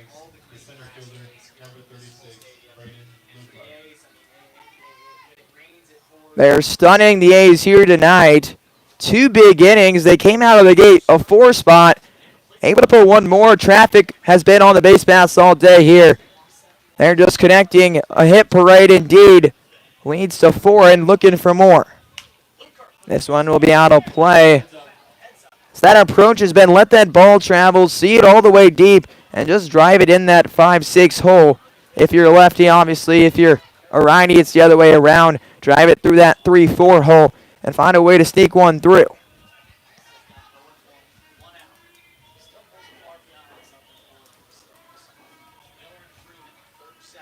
No balls, 1 strike. Hedges will fire home. This one will miss off the plate, and it's 1-1.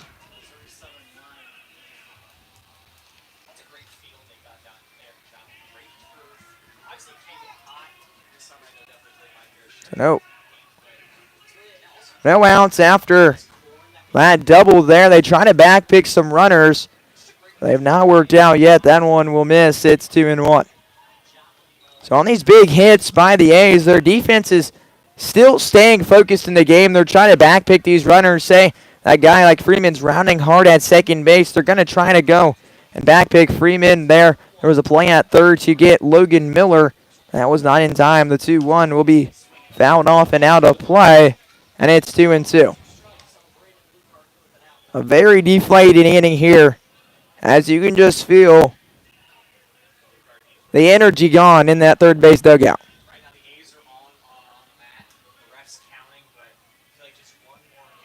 So 2 balls, 2 strikes, 1 out. Braden Lukart trying to deliver. And this would be the knockout punch here. The 2-0, say 2-2 will miss. It's now 3-2. Now, how long do you keep your righty Clay Hedges in? Maybe a guy you may want to see down the road in possibly game 3. There's obviously some rain that may push that last game back. Just the 3-2 will miss upstairs, and it'll be a walk there. And now I'll put Lucard on. He's at 51 pitches, so most likely will be his last outing. And now Don Felix will step in. Already gone through the order now 4 times, and now they'll give Clay Hedges a break here. As you can tell, there's some fatigue out there after a very long inning. Thank you guys for listening to exclusive coverage of championship baseball here on the Show Me Sports Network. If you'd want me to call the next few games here in the series, just DM me at Inside the Mink. I'm debating on if I should do some content for Inside the Mink, just some videoing, some full game highlights, stuff like that as the championship series prolongs and gets into game 2 and possibly game 3. Looking like St. Joe will have the possibility to win it all tomorrow with this 9-0 lead they have built. 12 hits on the board. It's been one of those days. Everything has been going the St. Joseph Mustangs' way. Yesterday, after that little spurt where the Renegades scored 2 runs, it was all Clarinda A's baseball. They were full go, gas on the pedal, and we're just going forward, going straight, driving 90 miles per hour. Tonight, driving 90 miles per hour is the St. Joseph Mustangs. This one we fouled off to the left side. It's 0-1. Now, after that little breather from Hedges, it looks like he has a new steam rolling through as he's trying to find a groove and just keep it at a 9-run lead. As once you get to that 7th inning, if it's 10 or more, we will have a game end early here in Clarinda. Bases loaded. The 0-1 pitch will be fouled off and make the count 0-2.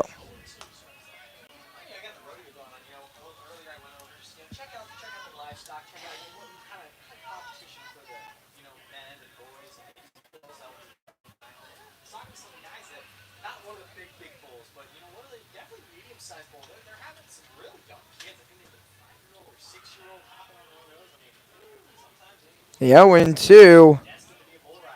He'll just miss on the outer half of the plate, and it's 1-2.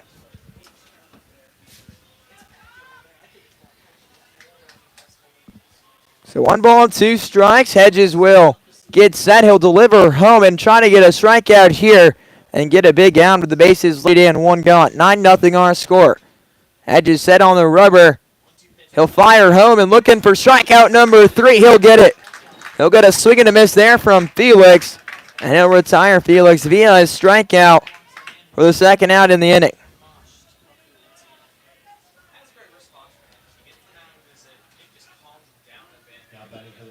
That mound visit coming at a right time and a positive outcome to follow. Gave a little breather for Hedges. You can tell he was getting fatigued out there. And maybe a mechanical adjustment as well. It worked very well. Now Jack Mosh will step in 2 for 3 with 3 RBIs. And he's looking for more. He'll foul this one off. And it's 0-1. Mosh tonight he's DHing. We've seen him play second base this year. I was talking with the broadcasters on the St. Joseph Mustangs side of things. They have seen him play some shortstop and a little bit of third. No balls, 1 strike. The righty set. He'll fire an off-speed pitch here, and that one will be off the plate and miss. It's 2 balls and 1 strike.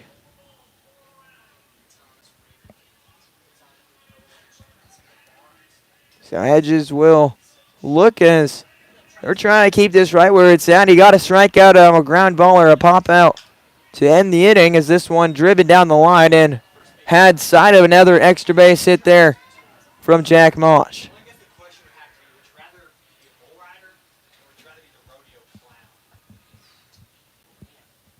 The bases are loaded. 1 ball, 2 strikes. The count with 2 outs. Mosh puts that back foot in the box, and he's ready to go. He'll turn towards Hedges, trying to close this inning out. Or they're trying to get that 10-run lead and end this ball game early. The 1-2 delivery home will be fouled off and all the way back to the backstop, and it's still a 1-2 count. Mosh is the guy who's going to work the count. Now if you're Clarinda, you want Hedges to go as long as he can. It's one of those situations you gotta kind of accept defeat and try to save some pitching for the near future. This one's roped to right field. The right fielder will make it his way back and make the grab for the out. We play the top of the 5th inning, 9-0 our score. The Mustangs add 4 more in that inning. We're going to the bottom of the 5th inning where the Clarinda A's need some runs to keep this game alive. You're listening to exclusive coverage of MINK Championship Baseball here on the Show Me Sports Network. Hi, I'm retired Army Sergeant Trent Dirks, and I want to tell you about an organization that saved and changed my life forever. Retrieving Freedom provides highly trained service dogs to veterans with disabilities and children with autism, absolutely free of charge, thanks to the generous donations and support from people just like you. Experts from Retrieving Freedom help throughout the entire process, from fostering programs through service dog placement. Retrieving Freedom gave me the skilled service dog Tracer, who has been my best friend and my lifeline. To find out more about how you can get involved, volunteer, foster, or to donate, visit their website, retrievingfreedom.org. Retrieving Freedom, changing lives through the training and placement of service dogs for veterans with disabilities and children with autism. Riverville Christian Academy has been providing a strong biblical foundation and academic excellence within a Christian environment to students for more than 16 years. Located in Jefferson City, Riverville Christian Academy offers kinder prep through 8th grade. Riverville Christian Academy's primary goal is the discipleship of the next generation to impact the world for Christ. Average class sizes are just 16 students, with a student body composed of families from over 30 area churches. Kinder prep offerings include 3 and 5 full-day sessions, with kindergarten offering a half-day and full-day programs. To find out more about Riverville Christian Academy, call them at 573-634-3983.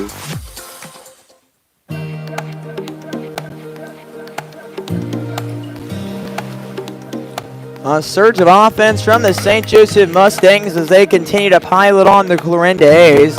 They lead this ball game 9-0 and have opportunities to be leading by more. Hedges able to get themselves out of that jam and leave the bases still loaded. 12 hits offensively from the St. Joseph Mustangs.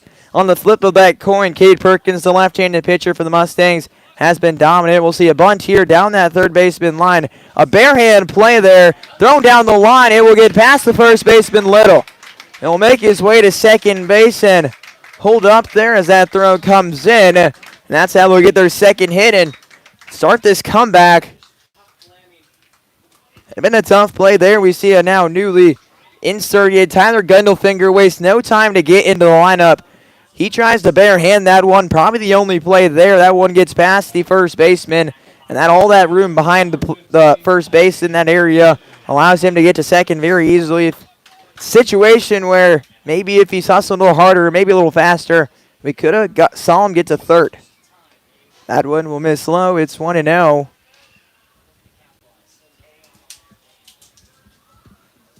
So nice butt there by Cooper Knight. Now Kane Wilson will dig it. The 1-0.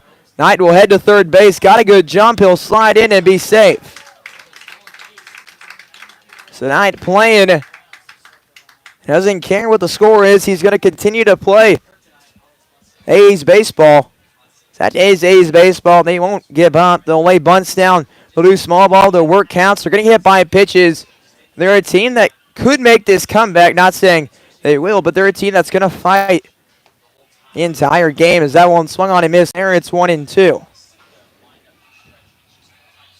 Not that a 9-run deficit is the same as a 2-run deficit, but you saw yesterday in that contest, one big inning, and that kind of switched all the momentum. Maybe a big inning here where you get 3, 4, 5 runs. That switched the entire momentum, and you get into that Mustangs bullpen. That one will miss off the plate. It's 2-2. 2 balls, 2 strikes, nobody out. Wilson taking a very close pitch there. He's 0 for 1 on the day. He'll swing through that one, and Perkins will get the strikeout either way. 4 strikeouts through 5 innings for Perkins. So now Caruso will come in. Joey Caruso will dig in for the Clarinda A's. 0 for 1. And he's looking to find his way on. That one swung on a miss there, and it's 0-1. Perkins in a groove there. It's very hard to end this groove. As we saw a bunt laid, a stolen base there. You thought that momentum could have rolled over to that bottom part of the lineup. You may see some offensive surge here. Perkins finding a groove there after that bunt. It's felt like he's found another notch. He's finding a way to get even more swings than misses. And now he's 0-2, looking for back-to-back Ks. Next K is K number 5. Joey Caruso will take this pitch, and that's how the A's will score their first run of the contest. Bunt and errant throw, a stolen base, and now a wild pitch. We'll plate the run there. And 9-1 our score here in Clarinda.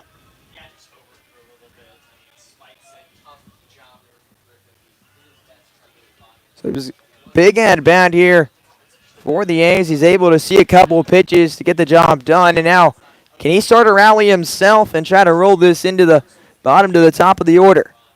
Caruso steps in. That's the 7th spot on deck. Is the 8th spot.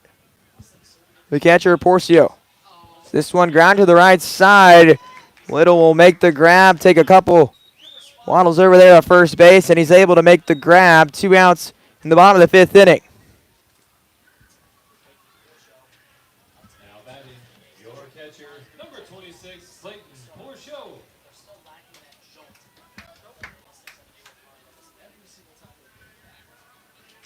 So no balls, no strikes, as the ground ball gets out number 2. Perkins will get set. The delivery home will be in there for a strike. It's 0-1. So no balls, 1 strike. Caruso grounded out. Now Porcio steps in. That one taken again, and it's 1-1.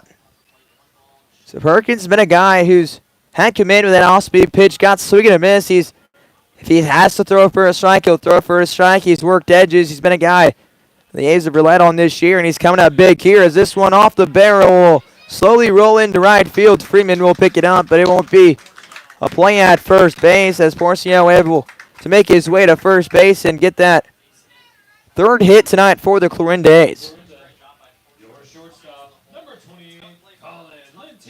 So now Colin Lintillo steps in, 0 for 1 on the day. We already saw some bases ran by the Clarinda A's. That one fouled off. It's one of those things, though. Say you score 4 or 5 runs, it boosts your confidence for Game 2 tomorrow. If you're not able to win the contest, it's all about playing your baseball at the right time, and they're able to kind of make a little surge at the end and win maybe that last half of the game. Might be a positive situation for the Clarinda A's here if you're St. Joe. You kind of want to bury them here and pull yourselves away and really have a statement game. They've already made a statement here, up 9-0, and looking to end the inning up 9-1. 1 ball, 1 strike. Perkins from the rubber. He'll dig in here. He'll throw this one up. It's 2-1. 2 balls, 1 strike. Hunter on first base.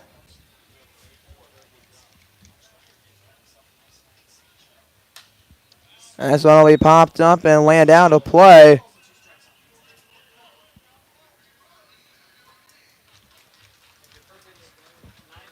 So 2 balls, 2 strikes, 2 outs. Runner on first base.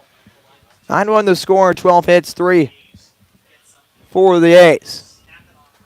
1 error defensively for the A's. The Mustangs have played clean defense here. That one will be there for called for strike number 3. Perkins gets the edge there to end the inning, and that will eliminate the A's here in the bottom of the 5th inning with another strikeout there from Hedges, from Perkins. We make our way to the top of the 6th inning with Clay Hedges coming back onto the mound for the Clarinda A's. You're listening to MINK Championship Baseball here on the Show Me Sports Network. Power equipment is always cool, always. Well, unless it's not working, then power equipment is expensive. Always. Unless you get it checked with Salter Lawn Service. Don't worry about saving up for something new. Just let the experienced experts at Salter Lawn Service repair your small engines. With pickup and delivery available, saving you time and saving your wallet. Hey, this is Stacy Salter with Salter Lawn Service. One call, we do it all. You can find us at salterlawnservice.com. Creating custom, handcrafted woodworking projects has never been easier. Become a member of Sawdust Studios and enjoy 24/7 access to a woodworker's paradise. Outfit with industry-leading professional-grade tools, Sawdust Studios offers endless woodworking possibilities. Don't have woodworking experience? No problem, as Sawdust Studios offers affordable classes from a community of woodworkers, experienced designers, and master craftsmen. Youth classes are also offered for those junior woodworkers. For more information, search Sawdust Studios on Facebook or find them online at sawdust247.com. Sawdust Studios, your community woodshop.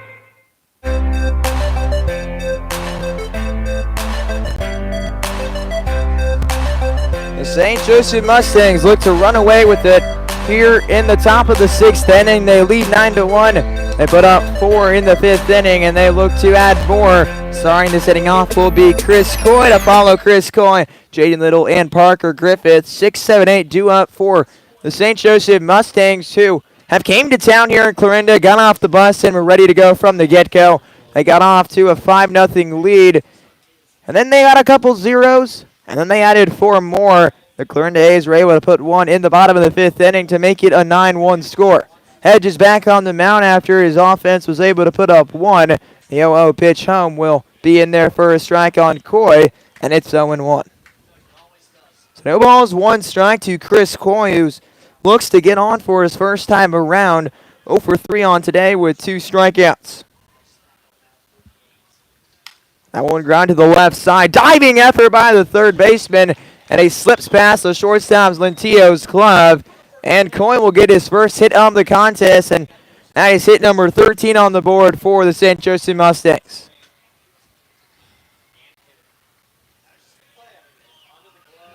So now stepping in will be Jaden Little.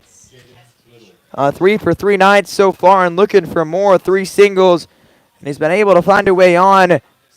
Delivering that ball the other way, a lot of letting that ball travel and get the barrel to it. And let that one travel and take it. It's 1-0. So 1 ball, no strikes. After Hedges gives up a leadoff base runner here. It's been a very positive thing for the St. Joseph Mustangs here tonight. They've been able to get that leadoff base runner on, whether that be a hit, walk, error, hit by pitch, any way how. That's how you have success offensively. That one will miss upstairs again. 2 balls and no strikes.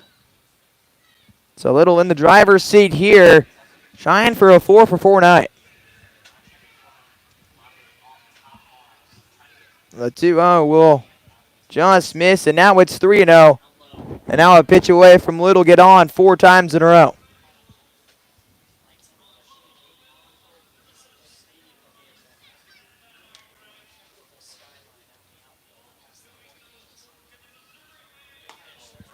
That one will find the zone. 3 balls and 1 strike. Little now will have the green light to swing there. We've seen early on the St. Joseph Mustangs in this championship series where they've taken 3-0. That one fouled off. And now it's 3-2.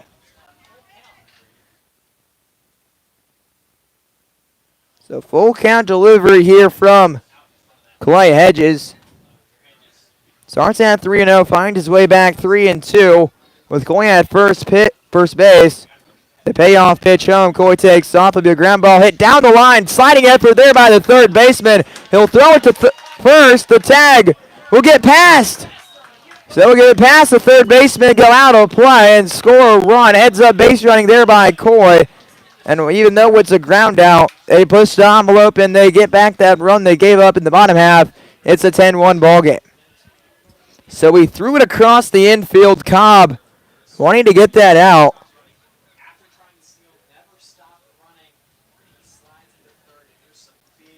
The 10-1, the score now after that errant throw. And now stepping in will be the catcher, Parker Griffith.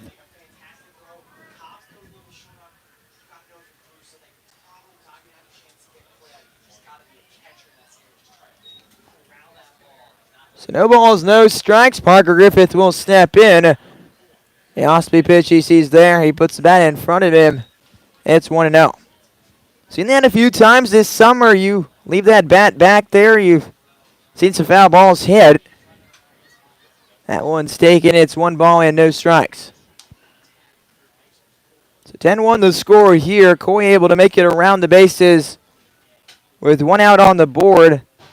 And now they're looking to start from scratch here. This one will miss the zone. It is 2-0.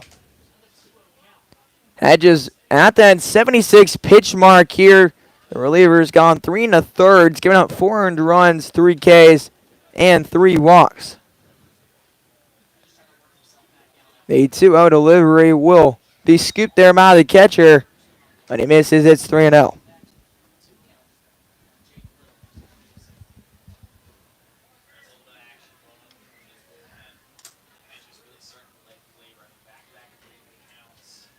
Three balls, no strikes. Griffith will step back in, looking to find his way on again. This time he'll find his way on with a walk, and he'll make his way down to first base with 1 out.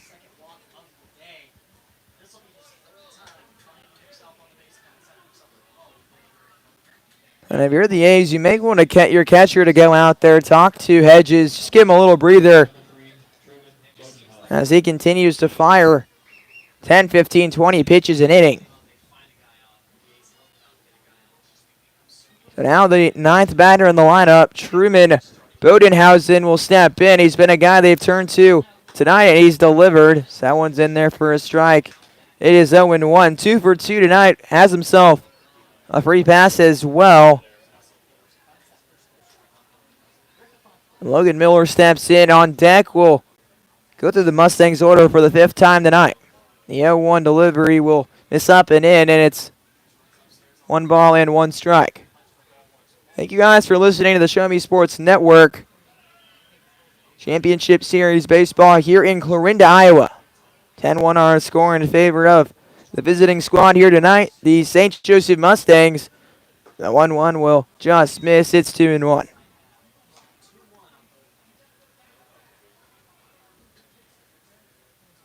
Ten more hits for the St. Joseph Mustangs than the Clarinda A's. They have 3.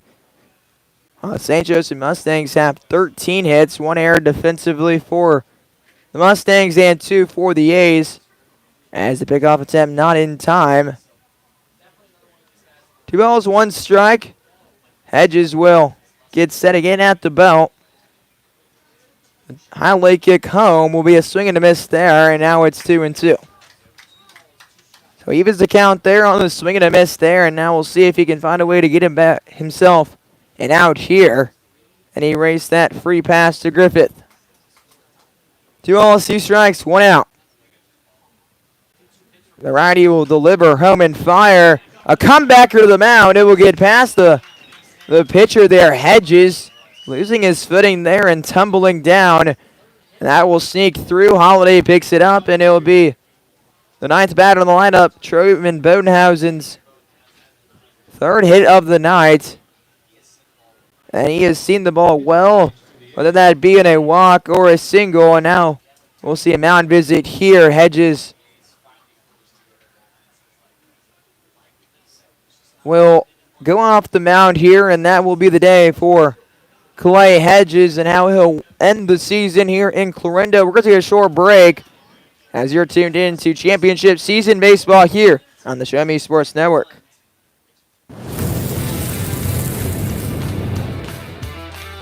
We are State Tech. We are hands-on education. When you choose the #1 2-year college in the country, you know you will be ready for your career. That's why at State Tech we say, from the classroom to your career, we are the employer's choice. We are State Tech.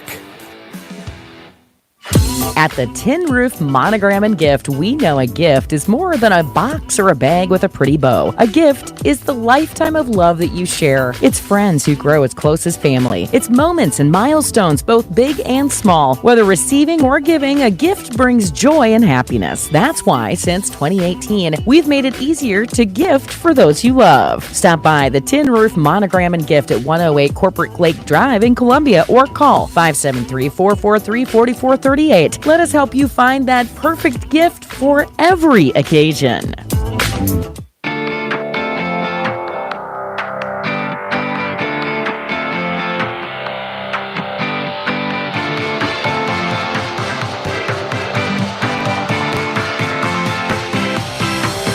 And we will make our way. First pitching change during the inning for either side. Clarinda A's Carson Beckel will come in. We saw Clay Hedges come in, but that was after the inning were to conclude. This is the first outing, postseason outing for Beckel. He just wrapped up his senior campaign here in Clarinda, Iowa for Clarinda High School. One inning pitched so far. He gave up 4 runs in that appearance, had 1 walk. Still not recorded a strikeout, but we will see him on the mound here in this ball game where the Mustangs have had the A's numbers from the beginning. 10-1 the score, and they have 14 hits, and they continue to pour it on.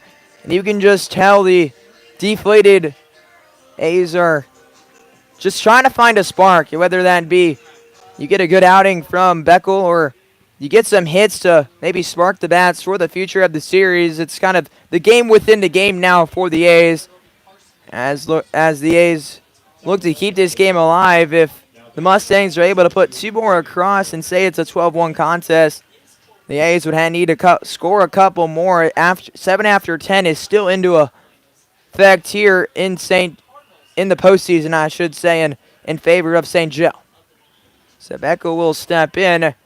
The righty will fire home. This one will be a pop-up in the infield, and in 1 pitch, he'll get the out he needs with the infield fly rule be in effect. Either way, Nicholson's able to make the grab for the out, and just like that, 2 outs on the board in just a single pitch. So now stepping in will be Darius Freeman with 2 outs on the board. A 3 for 4 night so far, has 2 RBIs, has 1 strikeout though. Was able to have himself a double earlier in the contest, that double having an RBI attached with it. Runners on first and second base. They're going to go on contact here, so ball put in the gap may score 1, maybe 2, as this one fouled down the line and will get out of play. It's 0-1. Down these lines, there are no fence here in Clarinda. So that's why that play that got past the third baseman, Coy was just able to walk home. It just got past that little fence they have right by the dugout. That one will be driven to right field. If it's fair, it's gone, but it will be a long foul ball into the corner out there, and it's 0-2.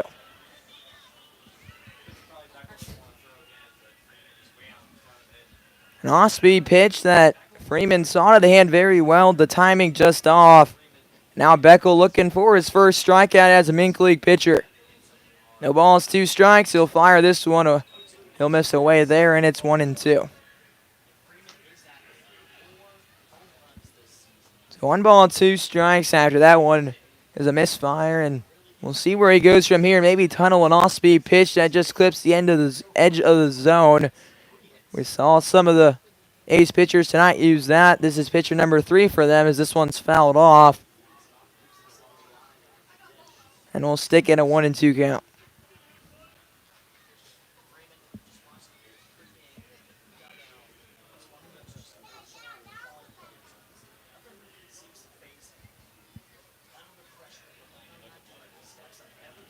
One ball, 2 strikes, 2 outs, 10-1 our score, 14 hits for the Mustangs. This one's a fly ball, hits a left field. The left fielder will have a nice read on that. He'll trail his way back, and Wilson will make the grab for the out. St. Joe adds another and makes this a 10-1 contest as we move our way to the bottom of the 6th inning. The A's needing some insurance just to keep this game alive. You're listening to exclusive coverage of championship baseball here on the Show Me Sports Network. Hello, Blake Gazaway here with the Show Me Sports Network. I've had the opportunity to have some amazing calls, including overtime touchdowns, walk-off home runs, and buzzer-beating baskets. But I've answered another call. That's to serve my community as a volunteer firefighter. Stop and think what would happen if your home or property caught fire and no one was there to put it out. Every day, volunteer firefighters not only save lives and property, but also respond to other emergencies. Nearly 2/3 of our nation's fire departments are manned by volunteer firefighters. And because of this, we simply need more volunteers to step up and answer the call. Stop by or contact your local fire department and see how you can become a volunteer firefighter today. I answered the call to serve my community. Will you? Throughout the course of any game, different actions stand out to different people. But everyone remembers a walk-off, especially if it's a walk-off wood bat. Handcrafted right here in Missouri, walk-off wood bat company bats are made with premium-grade maple, ash, and birch, fully customizable to make it truly yours. From the length and weight to the barrel and handle color, you're able to customize every feature of your wood bat, including personalized engraving with a 45-day warranty. In addition to selling custom handcrafted bats, they also offer a selection of bat accessories, including lizard skin bat grips and batting gloves. To help find your confidence at the plate, give Walk-Off Wood Bat Company a call at 816-261-1014 or visit Wow Bats. Their left-handed pitcher, Cade Perkins, has been dominant all night and looks to continue that as this one finds a zone. Again, he's ahead in the count, 0-1.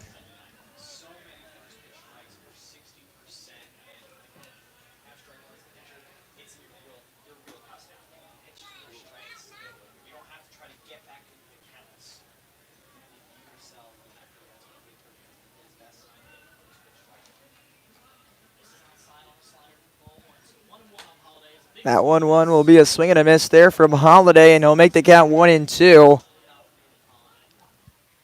Holiday will try to find his way on for the first time today. Leadoff hitter has been shut down here tonight. This one will be a misfire there from Perkins. It's 2-2.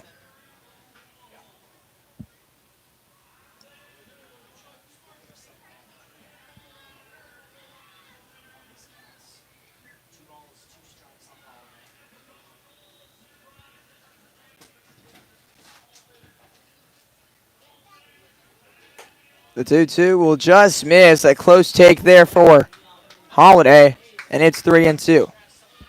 3 balls, 2 strikes. Holiday at the plate. The next delivery will be off the plate. Holiday will be walked, and that's how the bottom of the 6th inning will begin.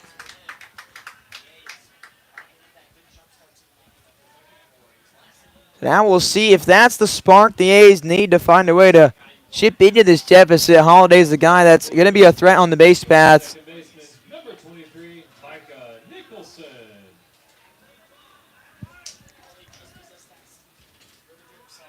He has 8 stolen bases, has yet to get it caught. The 0-0 pitch will miss low and in. It's a ball and no strikes. We saw a stolen base earlier in this ball game. Cooper not able to snag third. The 1-0 delivery misses away. It's 2-0.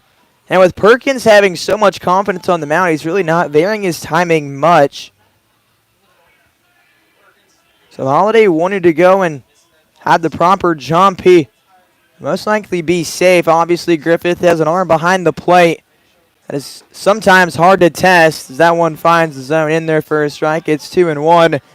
And again, Nicholson does not like that call. He's had a couple of calls on him that been a little bit questionable. 2 balls, 1 strike to Nicholson. So Holiday will stay put. This one misses low and in again. It's 3-1. St. Joe probably has a long leash here with Perkins. He's a shutdown guy. He's a long reliever into a starter. So he's ready to go and can give him a big jump here as now back-to-back walks, and we'll see a mound visit here and possibly some action down in that bullpen. A's fans, don't forget to join us tomorrow night for Game 2 of the MINK League Championship Series. Located in St. Joseph at Bill Welch Stadium, 7 o'clock first pitch. So we will see some action down in the bullpen. Drake Cobb, a bat that when you're the A's, you want him alive. Tonight he's been down 0 for 2 in today's action, but he's a guy that can make an impact just one swing of the bat. He has 3 long balls this year. It's been a high average hitter all year long, and they'll see if they can turn towards him here. He was one of those guys that was a part of that rally they had in those later innings versus the Jefferson City Renegades when they were down. They were just simplifying their swing early on. They were maybe not seeing the ball well enough. Now, they made that approach. They changed, seeing it deeper. That's where their success led. Now we'll see. Well, now the night sky on us. Yeah, the A's can stand to the task, or the St. Joseph Mustangs will stay bright. This pitch will miss. It's 1-0.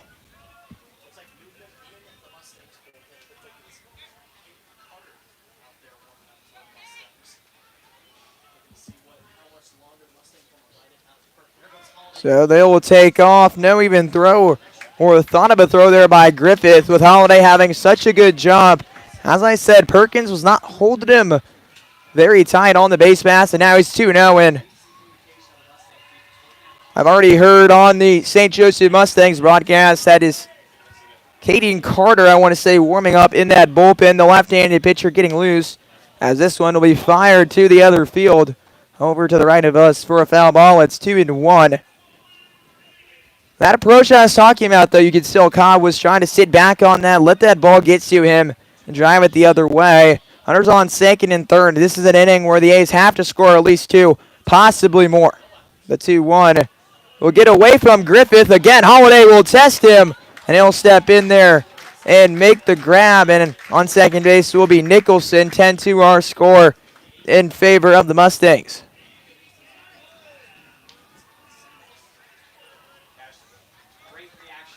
So Holiday didn't stop his feet there. He kept moving towards home.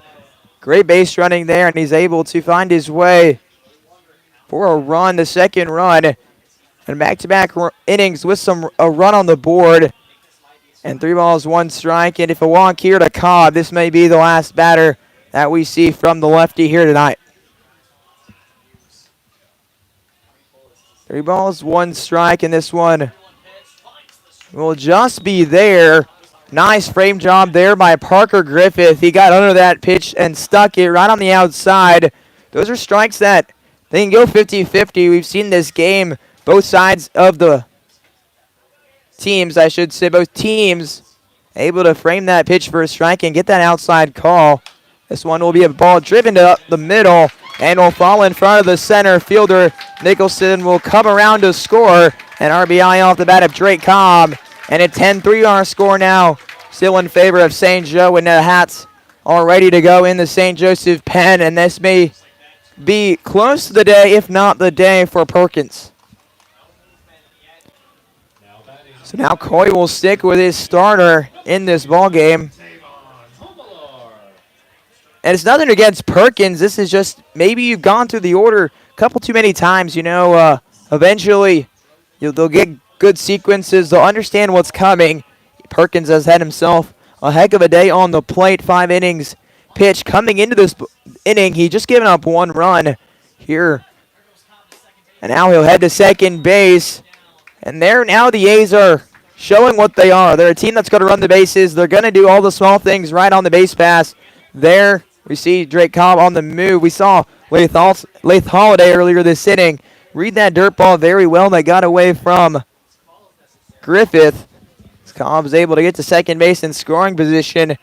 Just his 14th stolen base on the year. That one will be fouled off. It's 2-1. He's only been caught once.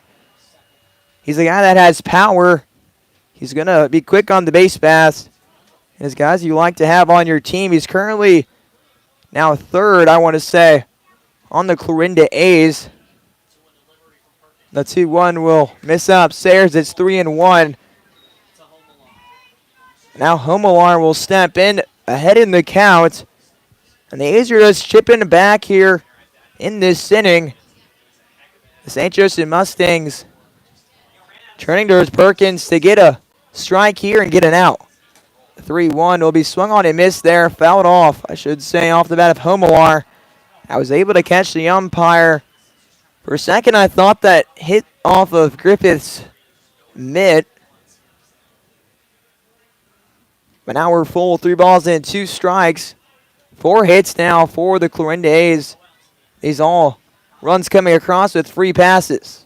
3 balls, 2 strikes. The lefty deals home, and he'll get the off-speed pitch on the outer half. Called for strike number 3, and Homelar will go down looking for out number 1 here in the bottom of the 6th inning. A nice pitch there. We saw that earlier in the ball game when he was on. He did a good job of getting that first pitch strike with that off-speed pitch on the outer half. Sometimes he'll sneak a fastball in there, maybe throw a changeup as well. Something like that early on. And then you find that groove with that off-speed pitch here. Catches him looking.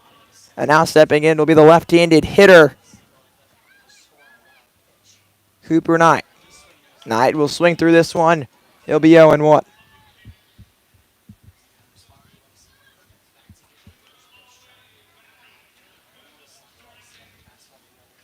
No balls, 1 strike, 1 out. With Knight at the plate, the 0-1 home.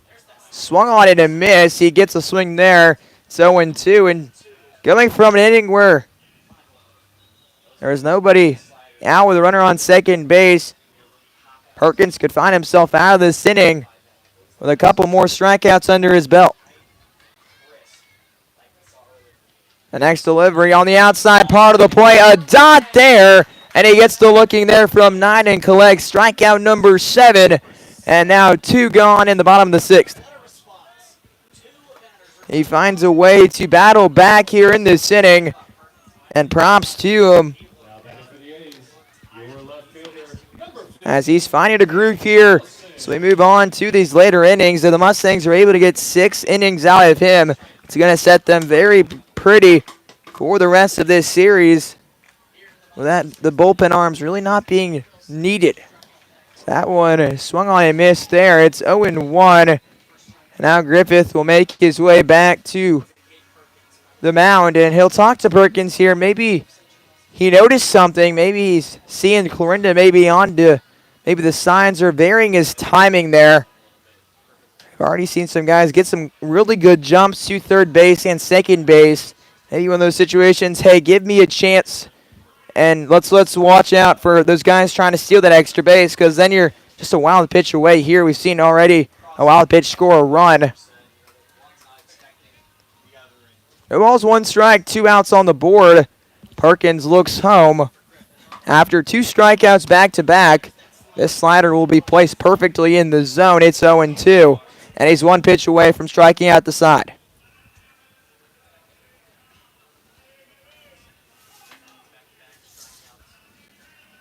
And now we'll see time called here from Kane Wilson. He'll give a deep breath here and try to avoid being the 3rd strikeout victim in the inning. Perkins has 7.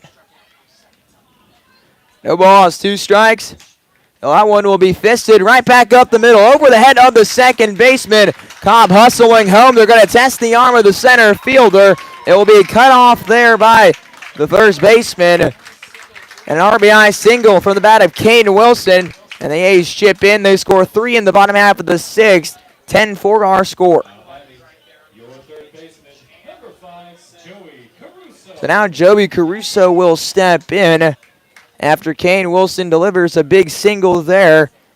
And now they get that 3 spot here. And while 6 runs is a lot, you have 3 innings to deal it with, and you can find a way. Maybe you collect some more quality at-bats. Get a couple more free passes. Maybe a Mustangs guy, it's not his day. And you're right back into this as this one misses upstairs and in. It's 2-0. And I'm kind of shocked how long they're keeping Perkins in. I understand they want to get as much as they can out of him. But Clarinda's not a team you want to be close by. And this one will miss away. It's 3-0.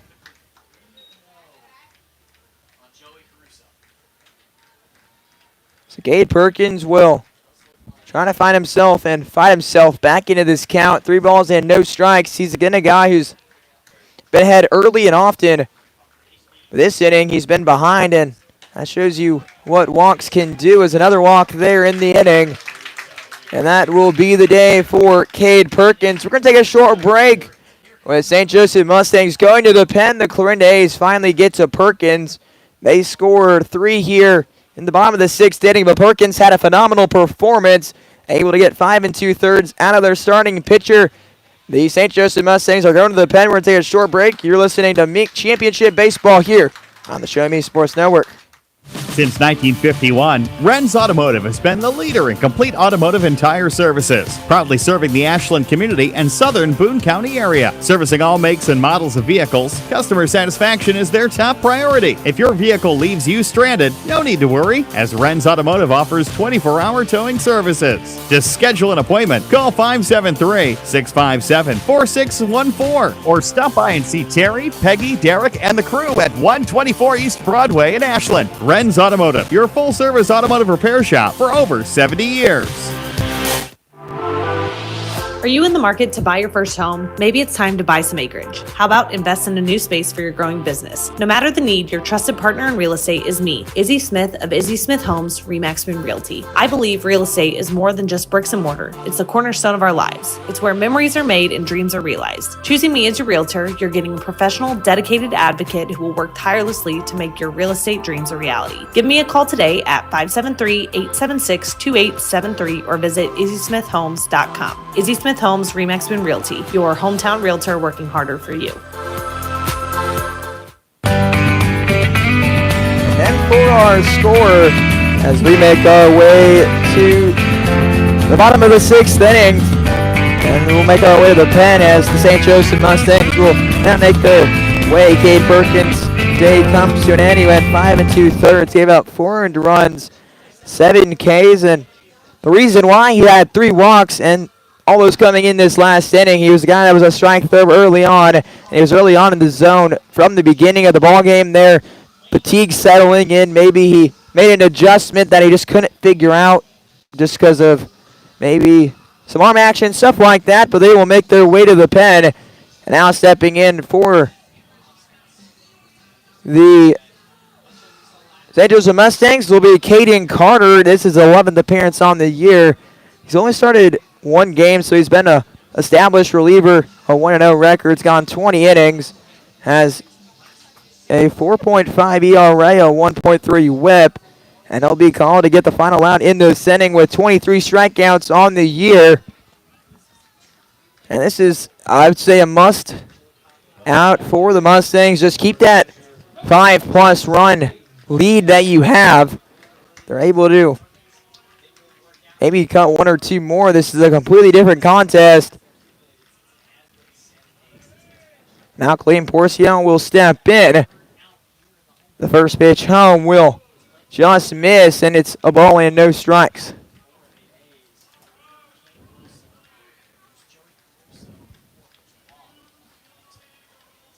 So Caden Carter will look to second base and fire home.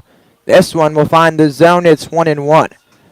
Well, now we see, though, on the base pass that the A's are showing them true identity. They're trying to steal, and they're getting really good jumps. They're getting big leads.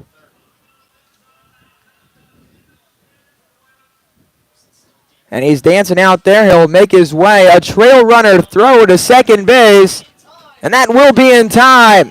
Heads up baseball there from Parker Griffith. They get the trail runner there at second base. And that will end the bottom of the 6th inning. We make our way to the top of the 7-10 for our score in favor of the number 1 seeded St. Joseph Mustangs. You're listening to Championship Baseball here on the Show Me Sports Network. The Boone County Journal is the hometown newspaper of Ashland and Hartsburg since 1969. We know you're busy. Let us keep up with Southern Boone happenings for you. We cover social events, school sports, local government, Southern Boone history, obituaries, and more. Subscribe to the Journal today and get the paper delivered to your mailbox every Wednesday. Digital version also available. Call 573-657-2334 or visit bocojo.com. Independent and veteran owned. Seeking to express your unique style? How about healthier, clear skin? Look no further than Mary Kay. For more than 60 years, Mary Kay has been offering a wide range of high-quality makeup and skincare products that empower you to shine and stand out in any setting. From luscious lipsticks to vibrant eyeshadows, flawless foundations to glowing highlights, moisturizing serum to blemish and acne regimens, Mary Kay's got you covered. If you don't have a Mary Kay beauty consultant, then I've got you covered. To get your best skin, call me, Cassandra Gazway, today at 417-684-2667 or visit online at marykay.com/Cassandra Gazway.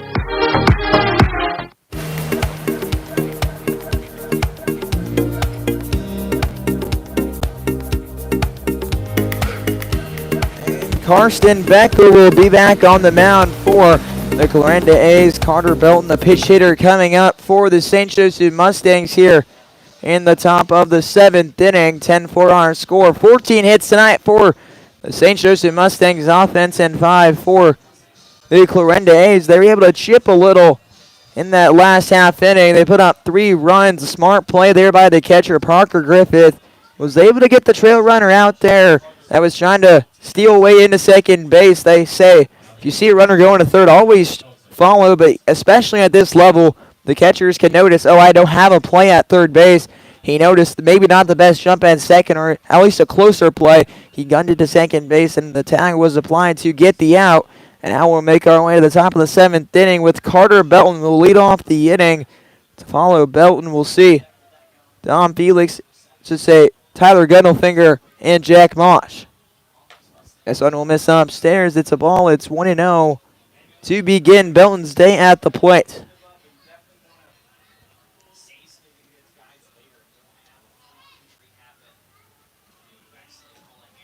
That one will be in there for a strike. It's 1-1 now to Belton.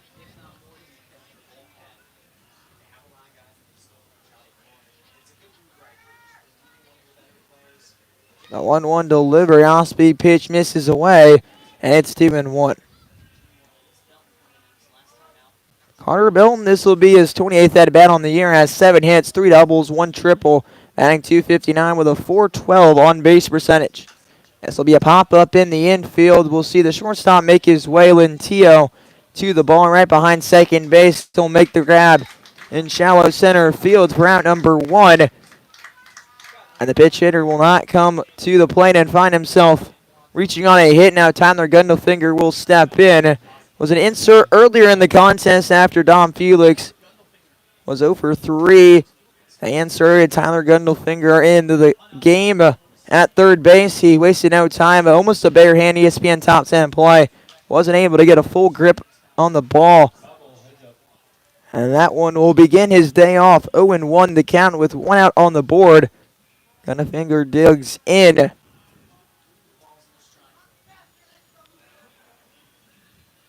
So 0-1 pitch home. An off-speed pitch that's fouled off. And it's 0-2 to Gundelfinger. 212 batting average, a .381 on base percentage. Has 18 hits, 3 doubles, 1 home run. 20 RBIs on the year with 18 walks. Gundelfinger's been a guy that's played second and third base for the Mustangs a lot of the time. He's been one of those established guys in the lineup. He's coming in now to his 29th game on the year. The most anybody has on the team would be Chris Coy, the shortstop. He's played in 39 of those games. Tonight, game number 40. The 1-2 will run up and in, and just able to get out of the way of it. It's 2-2.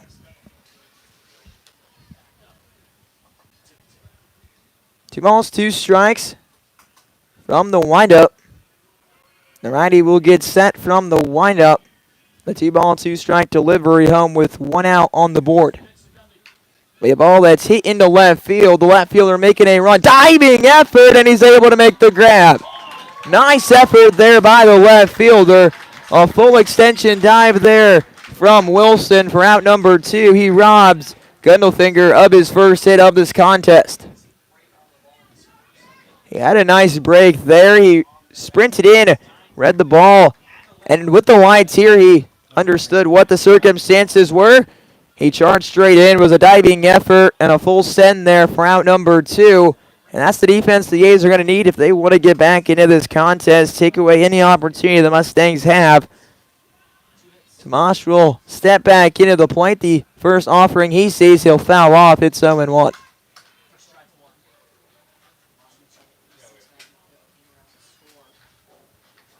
So Jack Mosh will step in. He's been a guy they've turned to, and he's delivered here tonight. 2 for 4 on the night with 2 hits and 3 RBIs. The 0-1 delivery will miss low in the dirt, and it's 1-1. 1 ball, 1 strike. Mosh in the back into the box from the windup. We'll see him Beckel deliver home again. This one will miss low and in. It's 2-1.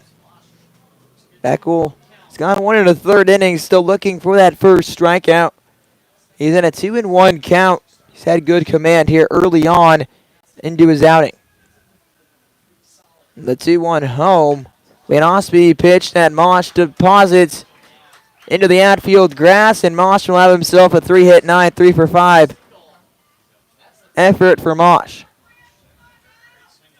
So now Chris Coy will step in, 1 for 4 tonight. Does have 2 strikeouts, but able to get a single in his last at bat, and he can add on from there.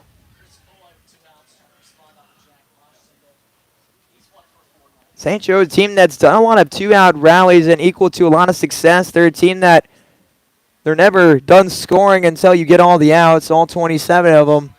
So that one swung on and missed. It's 0-1. They're going to continue to run the bases. They're going to continue to have quality at-bats. They're going to be selective at the plate, but at the same time, if the zone is a little bigger than normal, they're going to adapt to that circumstance and have success. This one will miss low. It's 2-1.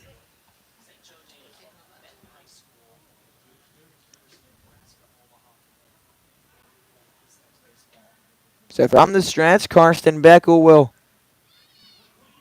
get set on the rubber. This one will miss again, and the runner will stay put there. So as I say, Beckel's been guy firing strikes. He's behind in the count. 2 balls and 1 strike to Chris Coy here, looking for his second hit of the day. Mosh on first base. He flinches like he wants to go, but he stays put over there at first base.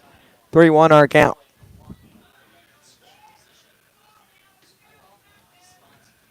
Three balls, 1 strike, 2 outs. 3-1's a common count to steal on. The pitcher's going to be focused on the plate, and the batter doesn't want it. He'll walk there. Coy takes that pitch either way, and he'll make his way down to first base. Mosh will make his way down to second on the walk. And Jaden Little will snap in 3 for 4 tonight with 2 ribbies. He's hit the ball hard every single time tonight, and he looks to hit the ball in this at-bat and drive in a couple runs. A single scores a run with Jack Mosh on second base, runner on first base after the walk. There is a possibility of ball in the gap, possibly leading to a run with Coy's speed and his aggressiveness. That one will be in there for a strike. It's 0-1 with 2 outs.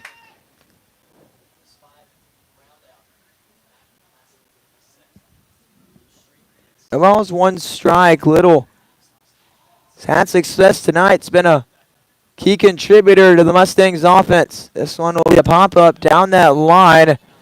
There is a lot of room in that foul territory. And he'll make the grab there behind the barn. Cobb makes a nice round, and that will end the inning. The Mustangs get 2 on, but unable to put any across. 10-4 our score as we head to the bottom of the 7th inning. Get stretched out here in Clarinda as you're listening to exclusive coverage of MINK Championship Baseball here on the Show Me Sports Network. Since 2018, Han Custom Laser Engraving LLC has been specializing in all things custom, using large format, high-powered lasers with some of the most advanced technologies on the market. Anything can become a canvas. This state-of-the-art system makes quick work of custom engraving on cups, glass, tile, wood, acrylic, metal, headstones with endless possibilities. They also offer custom one-of-a-kind signs that are sure to make your design stand out. Find them on Facebook at Han Custom Laser Engraving or call 573-489-8732 to find out more. Han Custom Laser Engraving LLC, a veteran-owned business. The following public service announcement is brought to you by the Eddie Gaedel Society, Jefferson City Chapter 10, doing little things to make a big difference. Want to make a big difference in your community? Be kind to others, drive safely, and put litter in its proper place. Join us in celebrating Eddie Goodell's historic Major League appearance as a member of the St. Louis Browns by doing something nice for someone today. Take a walk, Eddie.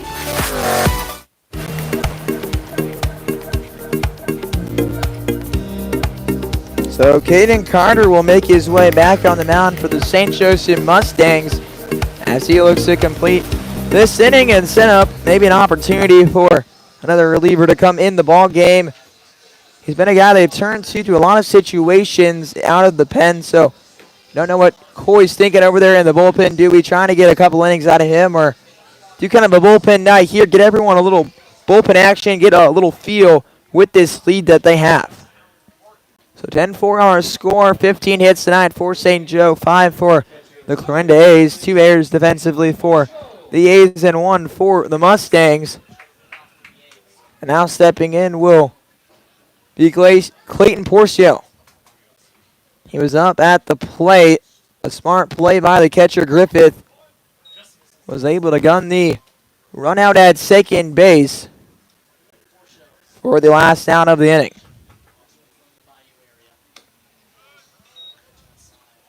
That one will miss away too. That is 2-0. So 2 balls, no strikes.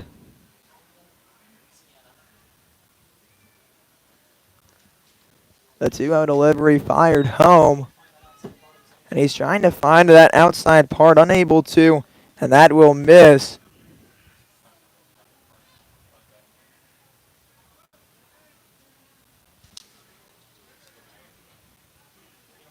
A 3-0 that one will be a fastball grooved there, and he's able to find the zone.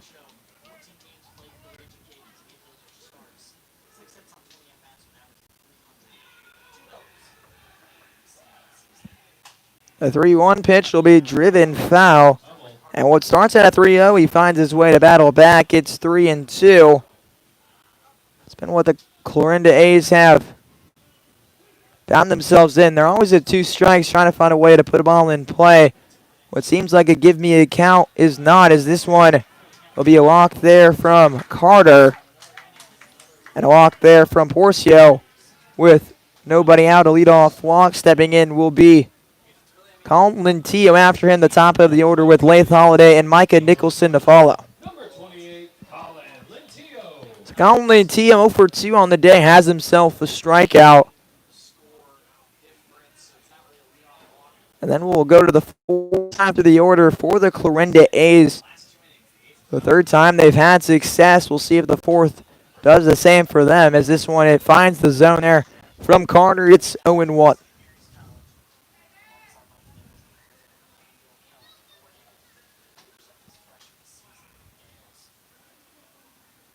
The 0-1 pitch home will miss just in, and it's 1-1.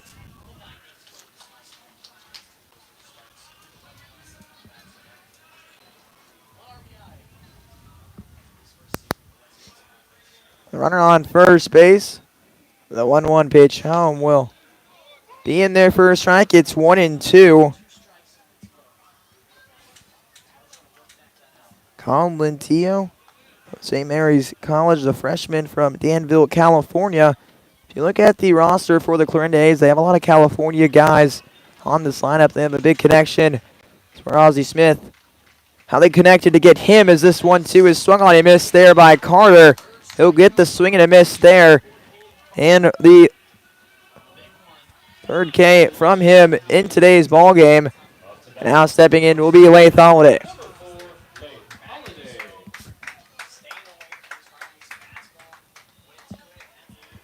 Runner on first base after that strikeout. Now Lath Holiday will dig in a walk in his last at bat. That one will be in there for a strike. It's 0-1. And we notice now the A's are not really pushing the envelope on the base paths.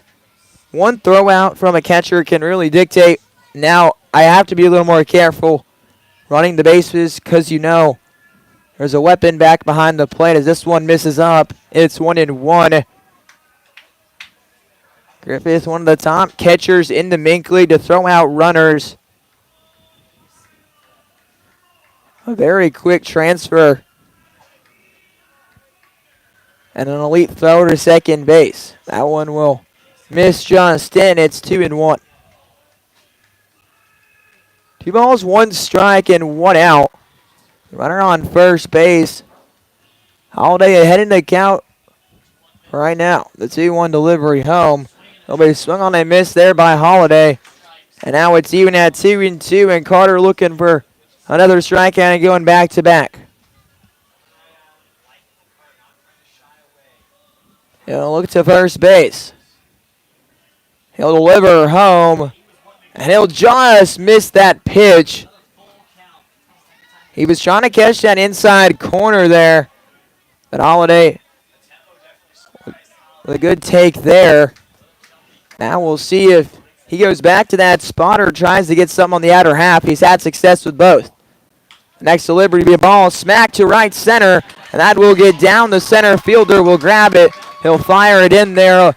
Leith Holiday will dive back into first base. It will get over the head of Little, and that will plate a run for the A's. Holiday will dive back into second base, and they'll put a run across here in the bottom of the 7th. 10-5 our score here. Holiday was being a little aggressive there, rounded the base hard, chopped his feet, dove back.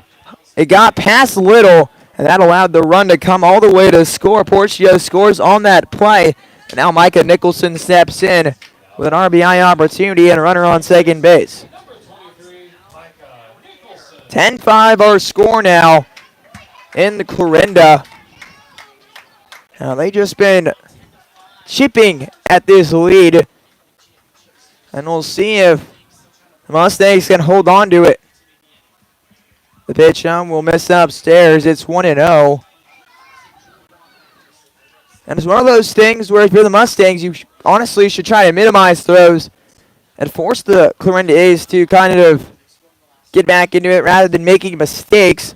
A 1-0 bunch shown there by Nicholson. Throws Carter off, and he misfires this one. It's 2-0.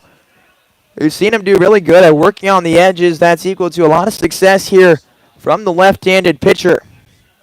2 balls, no strikes. He'll look to second base to Holiday. Now he'll fire home. Fouling this one off will be Nicholson, and it'll be 2-1. 1 for 2 on the day as Micah Nicholson was able to get a single earlier in this contest. Still looking for his first RBI. Has a walk and a hit in the game.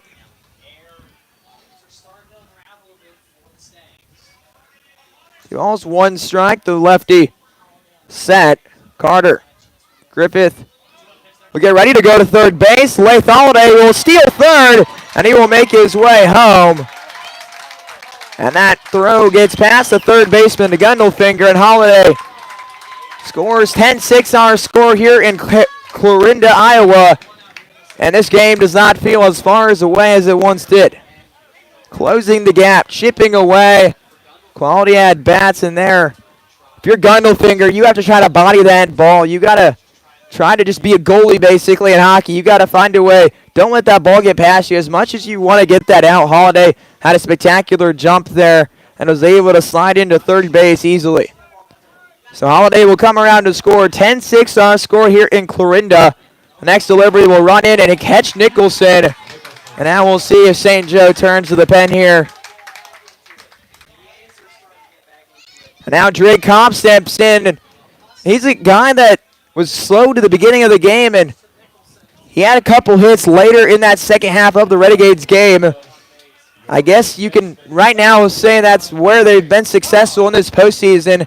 They've scored 6 runs in this ball game, and they've all come after for the first 4 zeros on the board. It's runner on the first base with Carter trying to find a groove. Kane Carter came in with a big cushion. Couple walks and hit by pitches, then some quality hitting there from the Clarinda A's. And now you look at that stat on the board. 3 errors defensively behind the St. Joseph Mustangs. And it's an 0-1 count to Drake Cobb. The 0-1 pitch to Drake Cobb, who's 1 for 3 on the day. He'll drive this one down the right field line. He'll get out of play, and it's 0-2. You can see a shift in confidence, composure on the field. No balls, 2 strikes to Drake Kopp. 0-2 set, delivery home, a swing and a miss there. A big strikeout there from Carter, and he gets Cobb to swing through that one. 2 out, and now Tavon Homelar will come in.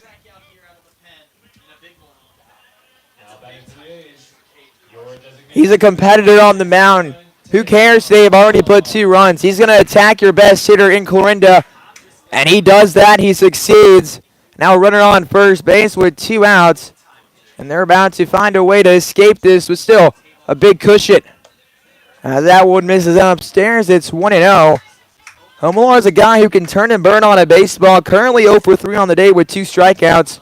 But one swing can change your entire day, especially in postseason baseball. 1 ball, no strikes. The delivery home will run in, and that will just miss Tavon Homelar as he tried to turn into that, but wasn't able to get connected with the baseball, so he will stay at the plate. The 2-0 delivery will find its way in there, and it's 2-1 from the left-handed pitcher, Cade Perkins. 10-6 on our score. Came into the inning 10-4. This one will be on the outer half, but just misses. That's been a pitch that's been back and forth all night long. And that one, Griffith, not able to get a good quality stick on it, and it misses. It's 3-1. So Nicholson will get his lead. Perkins came out of the pen. Now they turn to Carter as this one's fouled off. It's 3-2. So runners will be on the move here with a 3-2 count and 2 outs. It's going to be important that if you drive one in the gap, Nicholson does not stop at first base. He'll take off, and he'll get the strikeout looking. Carter freezes Homelar, and the Mustangs are standing tall here in Clarinda, Iowa. 10-6 our score, heading to the top of the 8th. The A's chip 2, but the Mustangs are still in control. 10-6 our score. You're listening to exclusive coverage of championship baseball here on the Show Me Sports Network. Last Sentinel Firearm. I'm retired Army Sergeant Trent Dirks, and I want to tell you about an organization that saved and changed my life forever. Retrieving Freedom provides highly trained service dogs to veterans with disabilities and children with autism, absolutely free of charge, thanks to the generous donations and support from people just like you. Experts from Retrieving Freedom help throughout the entire process, from fostering programs through service dog placement. Retrieving Freedom gave me the skilled service dog Tracer, who has been my best friend and my lifeline. To find out more about how you can get involved, volunteer, foster, or to donate, visit their website, retrievingfreedom.org. Retrieving Freedom, changing lives through the training and placement of service dogs for veterans with disabilities and children with autism.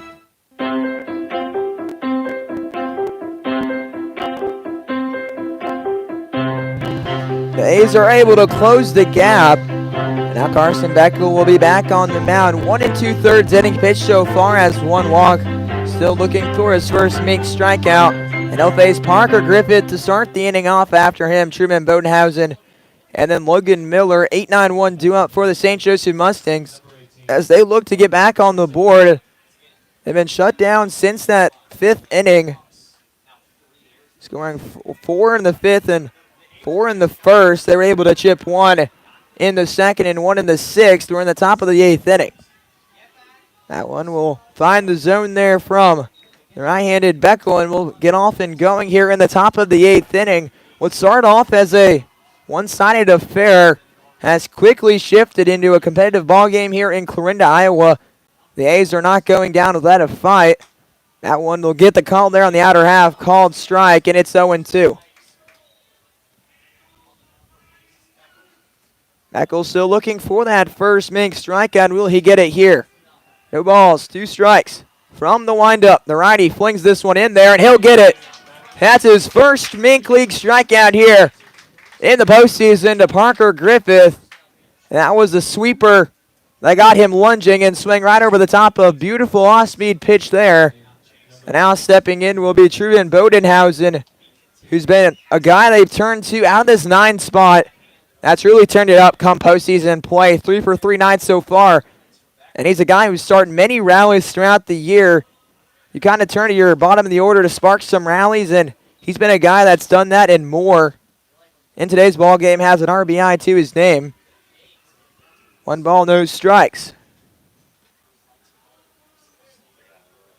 He also scored 1 run in today's contest, has a double and a walk. The 1-0 delivery will be a misfire. It's 2-0. It'd be important for the Mustangs to get at least 1 run here, just get that momentum back and control this ball game. Feel like it's been a Clarinda game ever since that early lead they've gotten. As Colm makes a nice route on that, travels down that right field line, calls off the second baseman and right fielder, and ranges back to make the out. A nice play there from Jake Cobb, and now there's 2 away.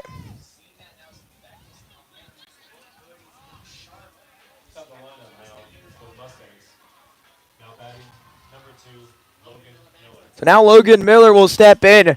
With 2 outs, you need your leadoff hitter to dictate an inning here. They're going to turn to the top of the order to do such a thing with the top 3 guys all being dangerous. There's been some hit parades here, and the Mustangs are a team, even with 2 outs, they can spark some magic. There, Beckel finding the first pitch there for a called strike. Logan Miller, 1 for 5 on the day, 2 ribbies. The 0-1 pitch will be a missed low. It's 1-1.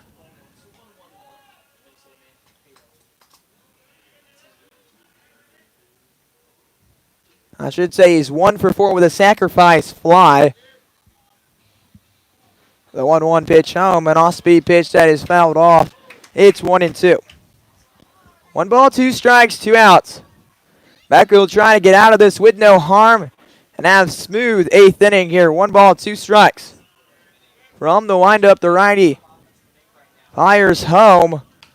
A ground ball hit to the right side. Nicholson will have to charge. He'll have to exchange it quickly with the speed of Miller.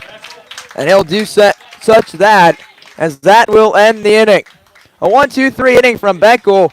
And the A's look to chip away more. 10-6 our score heading to the bottom of the 8th inning. You're listening to exclusive coverage of championship baseball here on the Show Me Sports Network. Riverville Christian Academy has been providing a strong biblical foundation and academic excellence within a Christian environment to students for more than 16 years. Located in Jefferson City, Riverville Christian Academy offers kinder prep through 8th grade. Riverville Christian Academy's primary goal is the discipleship of the next generation to impact the world for Christ. Average class sizes are just 16 students, with a student body composed of families from over 30 area churches. Kinder prep offerings include 3 and 5 full-day sessions, with kindergarten offering a half-day and full-day program. To find out more about Riverville Christian Academy, call them at 573-634-3983. Power equipment is always cool, always. Well, unless it's not working, then power equipment is expensive. Always. Unless you get it checked with Salter Lawn Service. Don't worry about saving up for something new. Just let the experienced experts at Salter Lawn Service repair your small engines. With pickup and delivery available, saving you time and saving your wallet. Hey, this is Stacy Salter with Salter Lawn Service. 1 call, we do it all. You can find us at salterlawnservice.com. The A's have been fighting tonight as they came out trailing big here. At once we were 9-0 to score. Then 1 run by 1 run, 1 bat by 1 at bat. And they've gone back into this ball game. 10-6 our score. But they're going to turn towards a big arm in this St. Joseph Mustangs pen. Lane Chapman will come out. They're going to stick with those left-handed pitchers. They think that matchup suits them best, and it's been the reason why early on that lefty Cade Perkins did his job, was able to get big zeros early on in the contest. I think fatigue may have settled in as the inning gone. You get a quality scouting report out on the guy, and then that means that you probably will scratch a couple across. There was a couple mistakes there defensively from the Mustangs. Perkins pitched phenomenal. You got a really good start out of your guy. Your pen so far has struggled, but now they're going to turn to a really big arm in their pen. Lane Chapman's been a dominant guy, and now they'll turn to him in a big spot here to keep it right where it's at. With 6 outs to go, the A's try to find their way back into this contest. Lane Chapman, a left-handed pitcher, will look in, and Griffith will give the sign, and we are off and running here in the bottom of the 8th inning. The first pitch from the lefty will run in and catch Knight's wrist, and Knight will get another hit by pitch. Hit by pitch number 27 on the year, and he's been a guy that's going to get very close and wear those pitches on the edge. 18 and a third innings, has 11 appearances on the year, 1 save. Has a .98 ERA, a .93 whip. Lane Chapman's been a big guy out of this pen. That's had success, and they'll turn towards him in a big spot. The first pitch, and the next at bat that one will land in there for a strike. It's 0-1. So no balls, 1 strike, 10-6 our score. A leadoff hit by a pitch there by Knight. Now stepping in for the Clarinda A's, Kane Wilson. 0-1 pitch after a long pause here. Swung on and missed there. It's 0-2. We already see a big difference here in Lane Chapman. He's not being predictable in his timing. That's holding that runner at first base. We've seen the Clarinda A's get really good jumps here throughout this ball game, trying to push the envelope on the base path. It's worked multiple times, but here Chapman doing a good job, varying his timing, varying his looks over there at first base. That's going to make it hard for the Clarinda A's to steal tonight. The 0-2 as runner takes off. There'll be a swing and a miss there. He gets the strikeout, but gliding into second base will be Knight, and now Caruso will step in.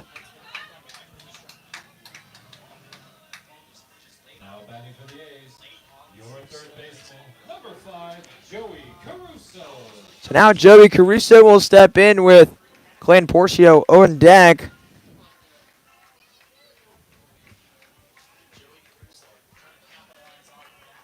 It was a really good jump he got there. I thought for a second Chapman was doing a good job of holding. I mean, when you have the league leader in stolen bases on first base, I mean, you have to do everything perfect to keep him there. Had himself a good stolen base there, able to get stolen base number 26 on the day. That currently leads the league in stolen bases. So Chapman will get set. He'll look in. And now we see a step off here from Chapman as he looks to get settled in here. 10-6 our score, as I've said, in Clarinda. The Mustangs trying to get set as there's more big booms over there. That one's fouled off and out of play.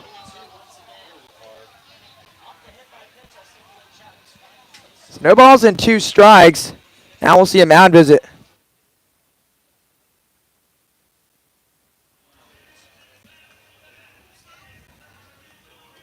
Joey Caruso still looking for his first hit on the contest.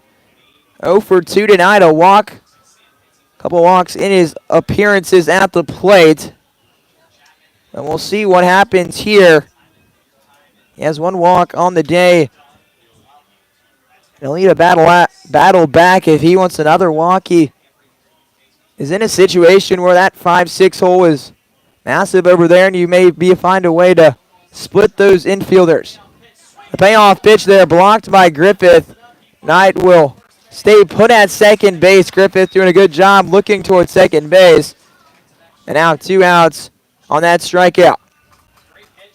Nice execution there from Lane Chapman.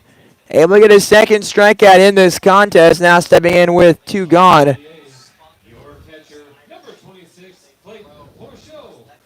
So Porcio will step in.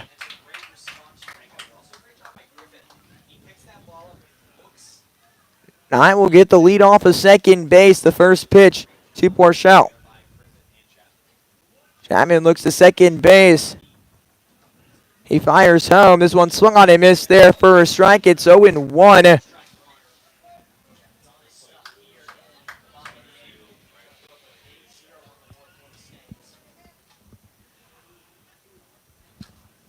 So no balls, 1 strike. Chapman fires home. This one will be in there for a strike. Wastes no time, and he's ahead in the count 0-2. Lane Chapman trying to end this on an exclamation point.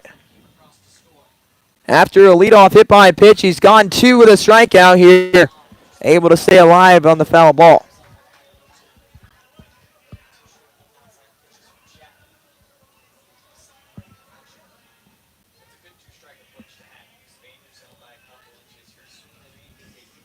No balls, 2 strikes.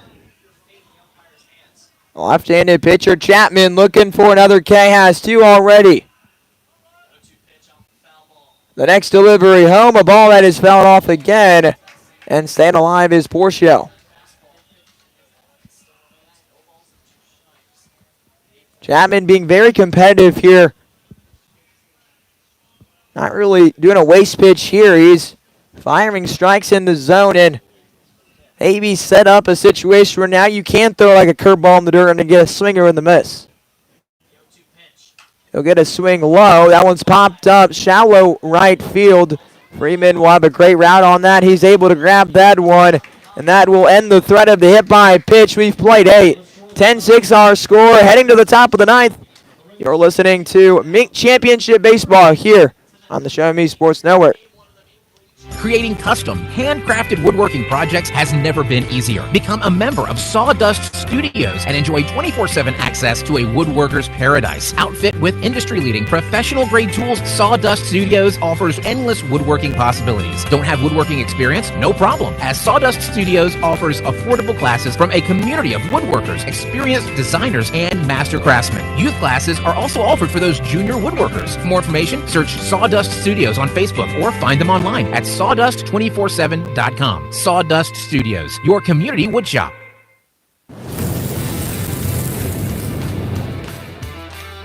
We are State Tech. We are hands-on education. When you choose the #1 two-year college in the country, you know you will be ready for your career. That's why at State Tech we say, from the classroom to your career, we are the employer's choice. We are State Tech.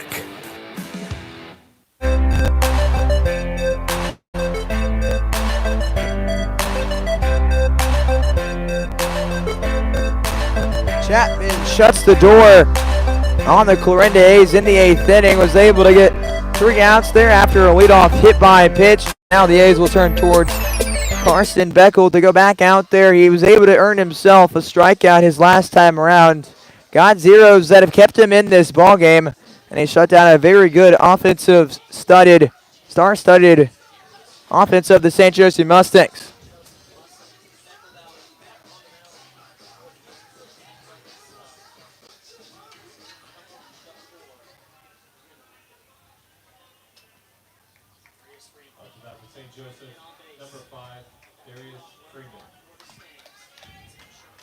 Now Darius Freeman will lead this inning off. 10-6 our score.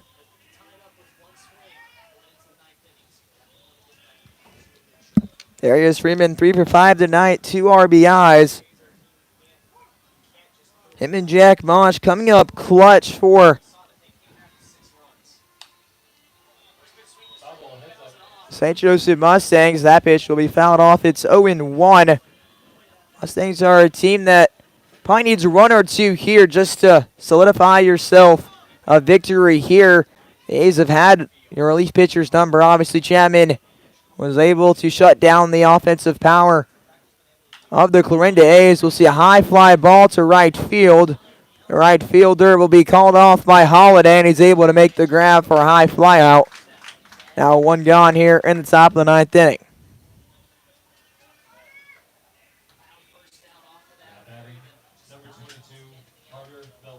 Now Carter Belton will come in.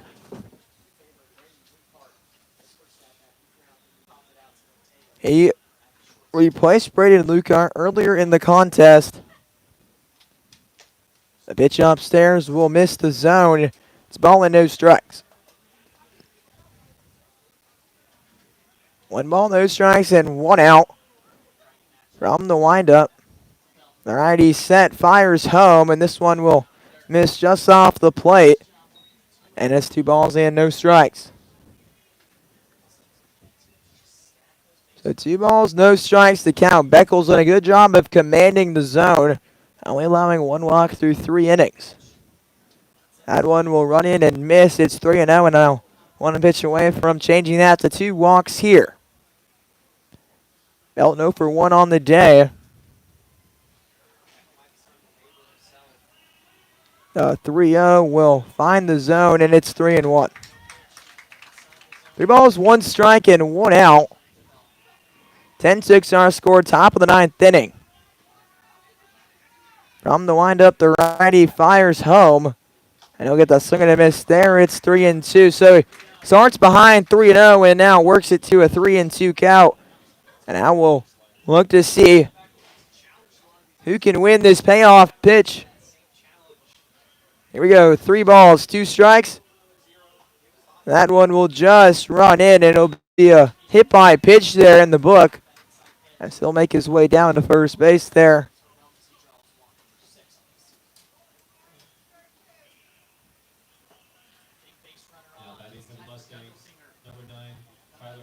So now Tyler Gundelfinger will step in. Gundelfinger was unable to reach his first time around. 0 for 1 here tonight. But it could change here real quick. He's a guy that can deposit one into the gap and find a way for a big situation and add some more. This one in there for a strike. It's 0-1.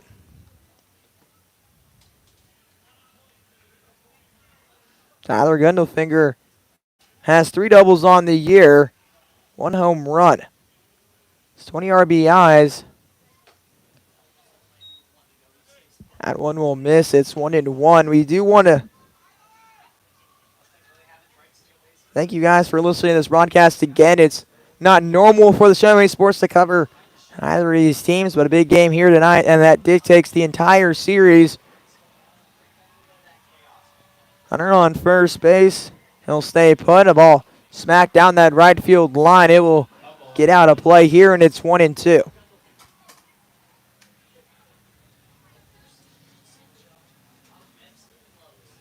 1 ball, 2 strikes. Already 1 strikeout on the day for the righty, Beckel. A ground ball away from ending this inning and getting the bats back up. This one will be a off the plate and miss. It's 2 balls and 2 strikes. Now, the next pitch could go either way. Off-speed fastball. He's been a guy that's been able to control both sides. And he'll get the swing and a miss there. He'll go the sweeper and get the swing and a miss. Strikeout number 2 tonight. And there's 2 away.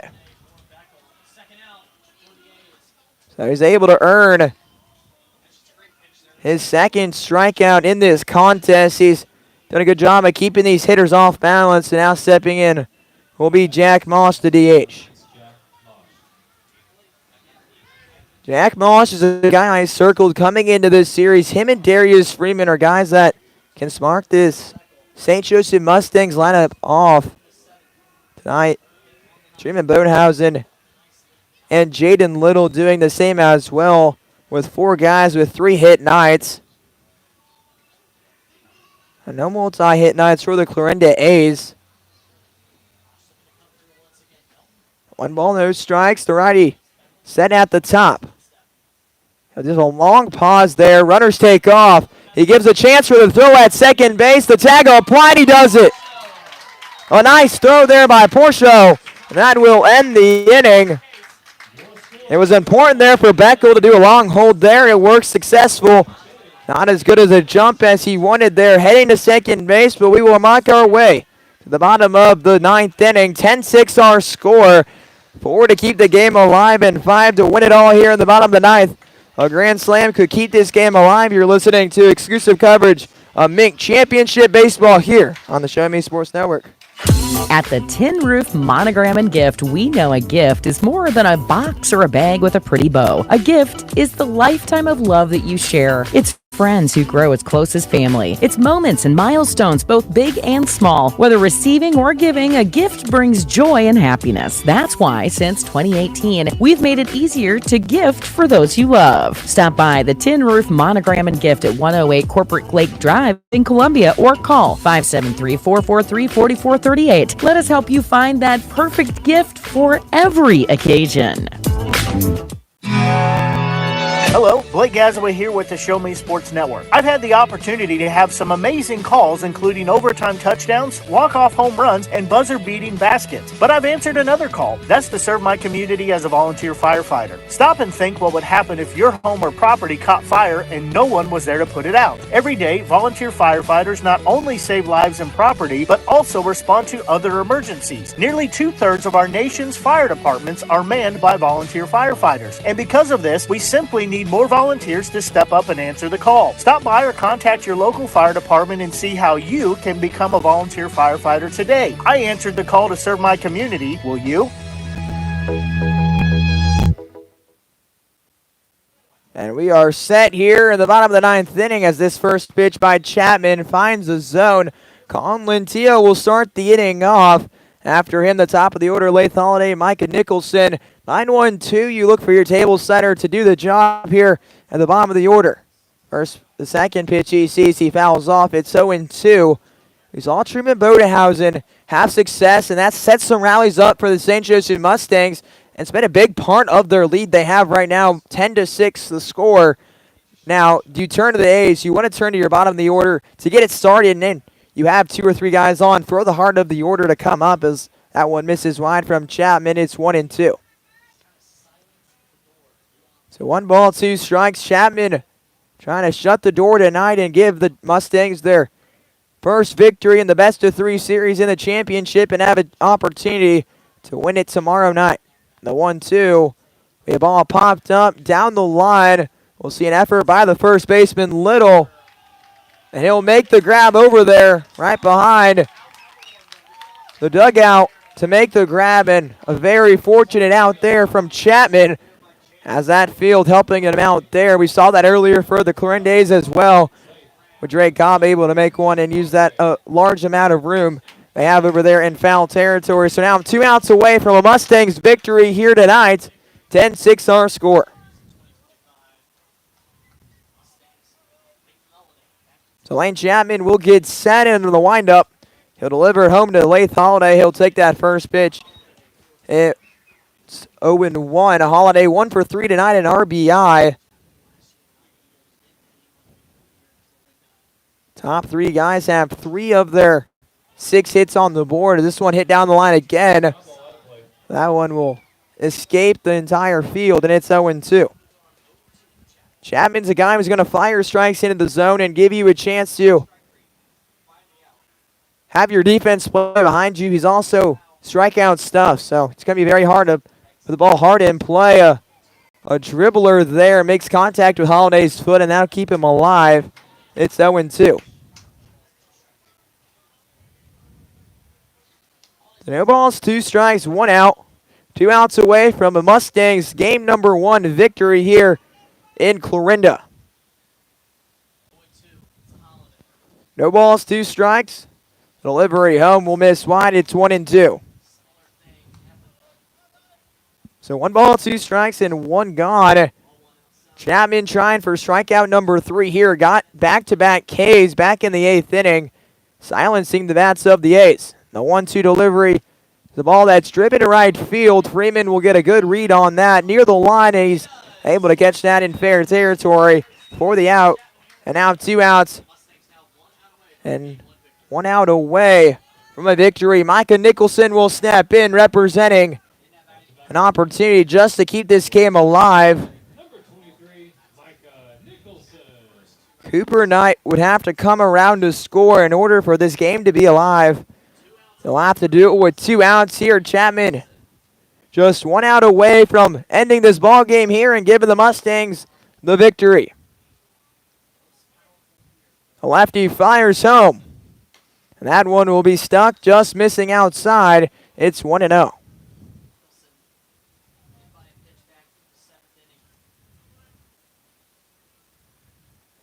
So he missed with the first one. We'll see where he goes here. As this one's out of play, he evens the count up 1-0. 1-1. So he evens it up there, and he's able to get back in the zone. We've seen him go 0-2 and miss there. This at bat to Nicholson. He begins behind 1-0, but he fires back, and it's 1-2. And Chapman trying to close the door and shut the A's chances of winning game number 1. 1 ball, 2 strikes. Chapman set. He'll fire home. This one will be in the dirt past the catcher, and now it's 2-2. So now the hitter just trying to stay alive here. Nicholson just trying to pass the baton here to the next guys up and set an opportunity for the A's guys to have a chance to tie the ball game up. 2 balls, 2 strikes, 2 outs. He'll fire it home, a ground ball to left side, and it will take a wild hop over there at third base and get past Gundelfinger, and Nicholson will keep this game alive. And now stepping in will be Drake Cobb.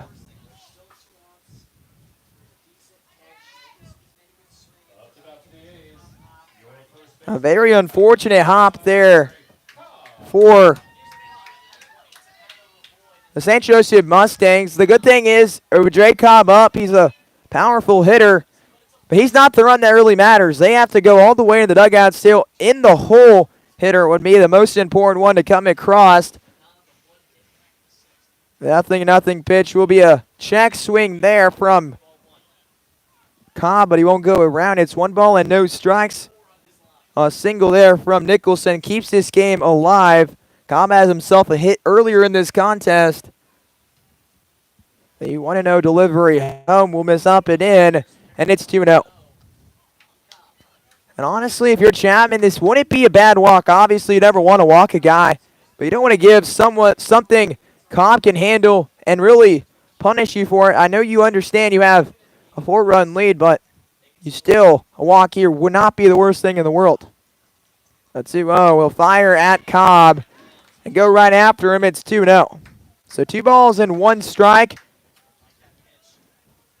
He's able to fire that one in there. And runner on first base. Nicholson will get the lead. He'll look in. Griffith gives the sign. Well, 2-1 delivery home to Cobb. He'll be fouled off in. Now it's 2-2.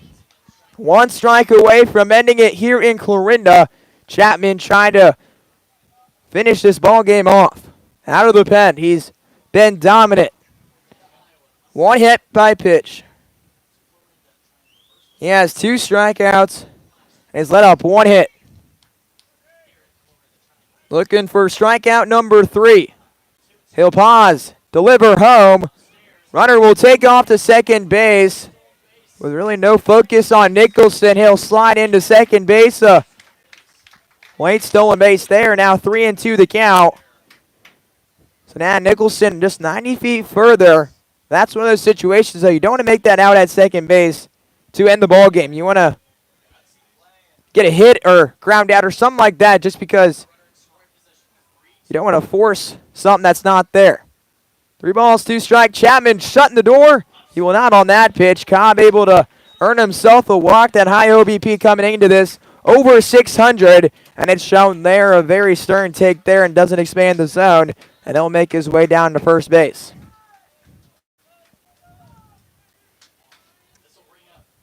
So now Tavon Homolar 0 for 4 tonight.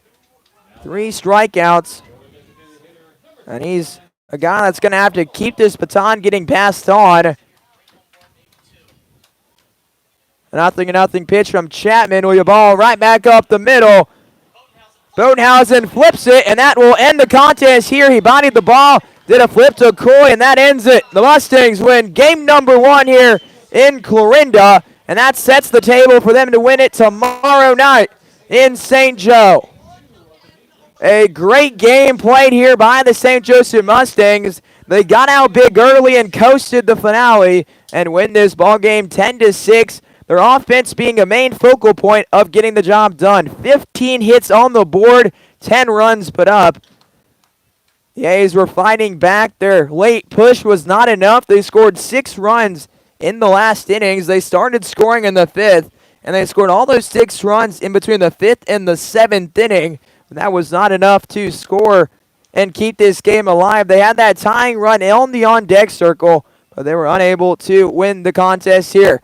Final game here in Clarinda, Iowa, as the next 2 games will be in St. Joe, and the Mustangs will look to close it out tomorrow, and we may see a Game 3 if the Clarinda A's are able to win tomorrow. And then that is a winner-take-all game on Saturday night. Friday night is going to be a big night here. Coming up tomorrow, a nice pitching performance by the starter tonight. Cade Perkins did a phenomenal job from the get-go, even though the stats don't align up with the way he wanted to finish. But he ate a lot of outs, did a really good job, and was allowing the Mustangs to get the victory. They scored many runs through that early innings to set the table where they really didn't need to have an offense explosion later on. So for Easton Amelia and the Show Me Sports Network, I thank you guys for listening to tonight's broadcast. I thank you guys for following along on the Show Me Sports Network. If you guys do want to broadcast tomorrow, just DM me at Inside the Mink or on my personal at Easton Demilia, that is Demilia. I'm debating on doing a game highlights because there's a possibility of a champion being crowned tomorrow. So I'm kind of 50-50. If you guys really liked my broadcast, I would like you to obviously hit the DMs. Well, that's it for Easton Amelia and the Tire Show Me Sports Network. The St. Joseph Mustangs come out victors here in game number 1 and look to secure their 10th title and go back-to-back tomorrow night. Have a great rest of your night, and God bless. And even more around the world. This is the Show Me Sports Network. The proceeding was an exclusive broadcast without the Show Me Sports Network's written consent is prohibited.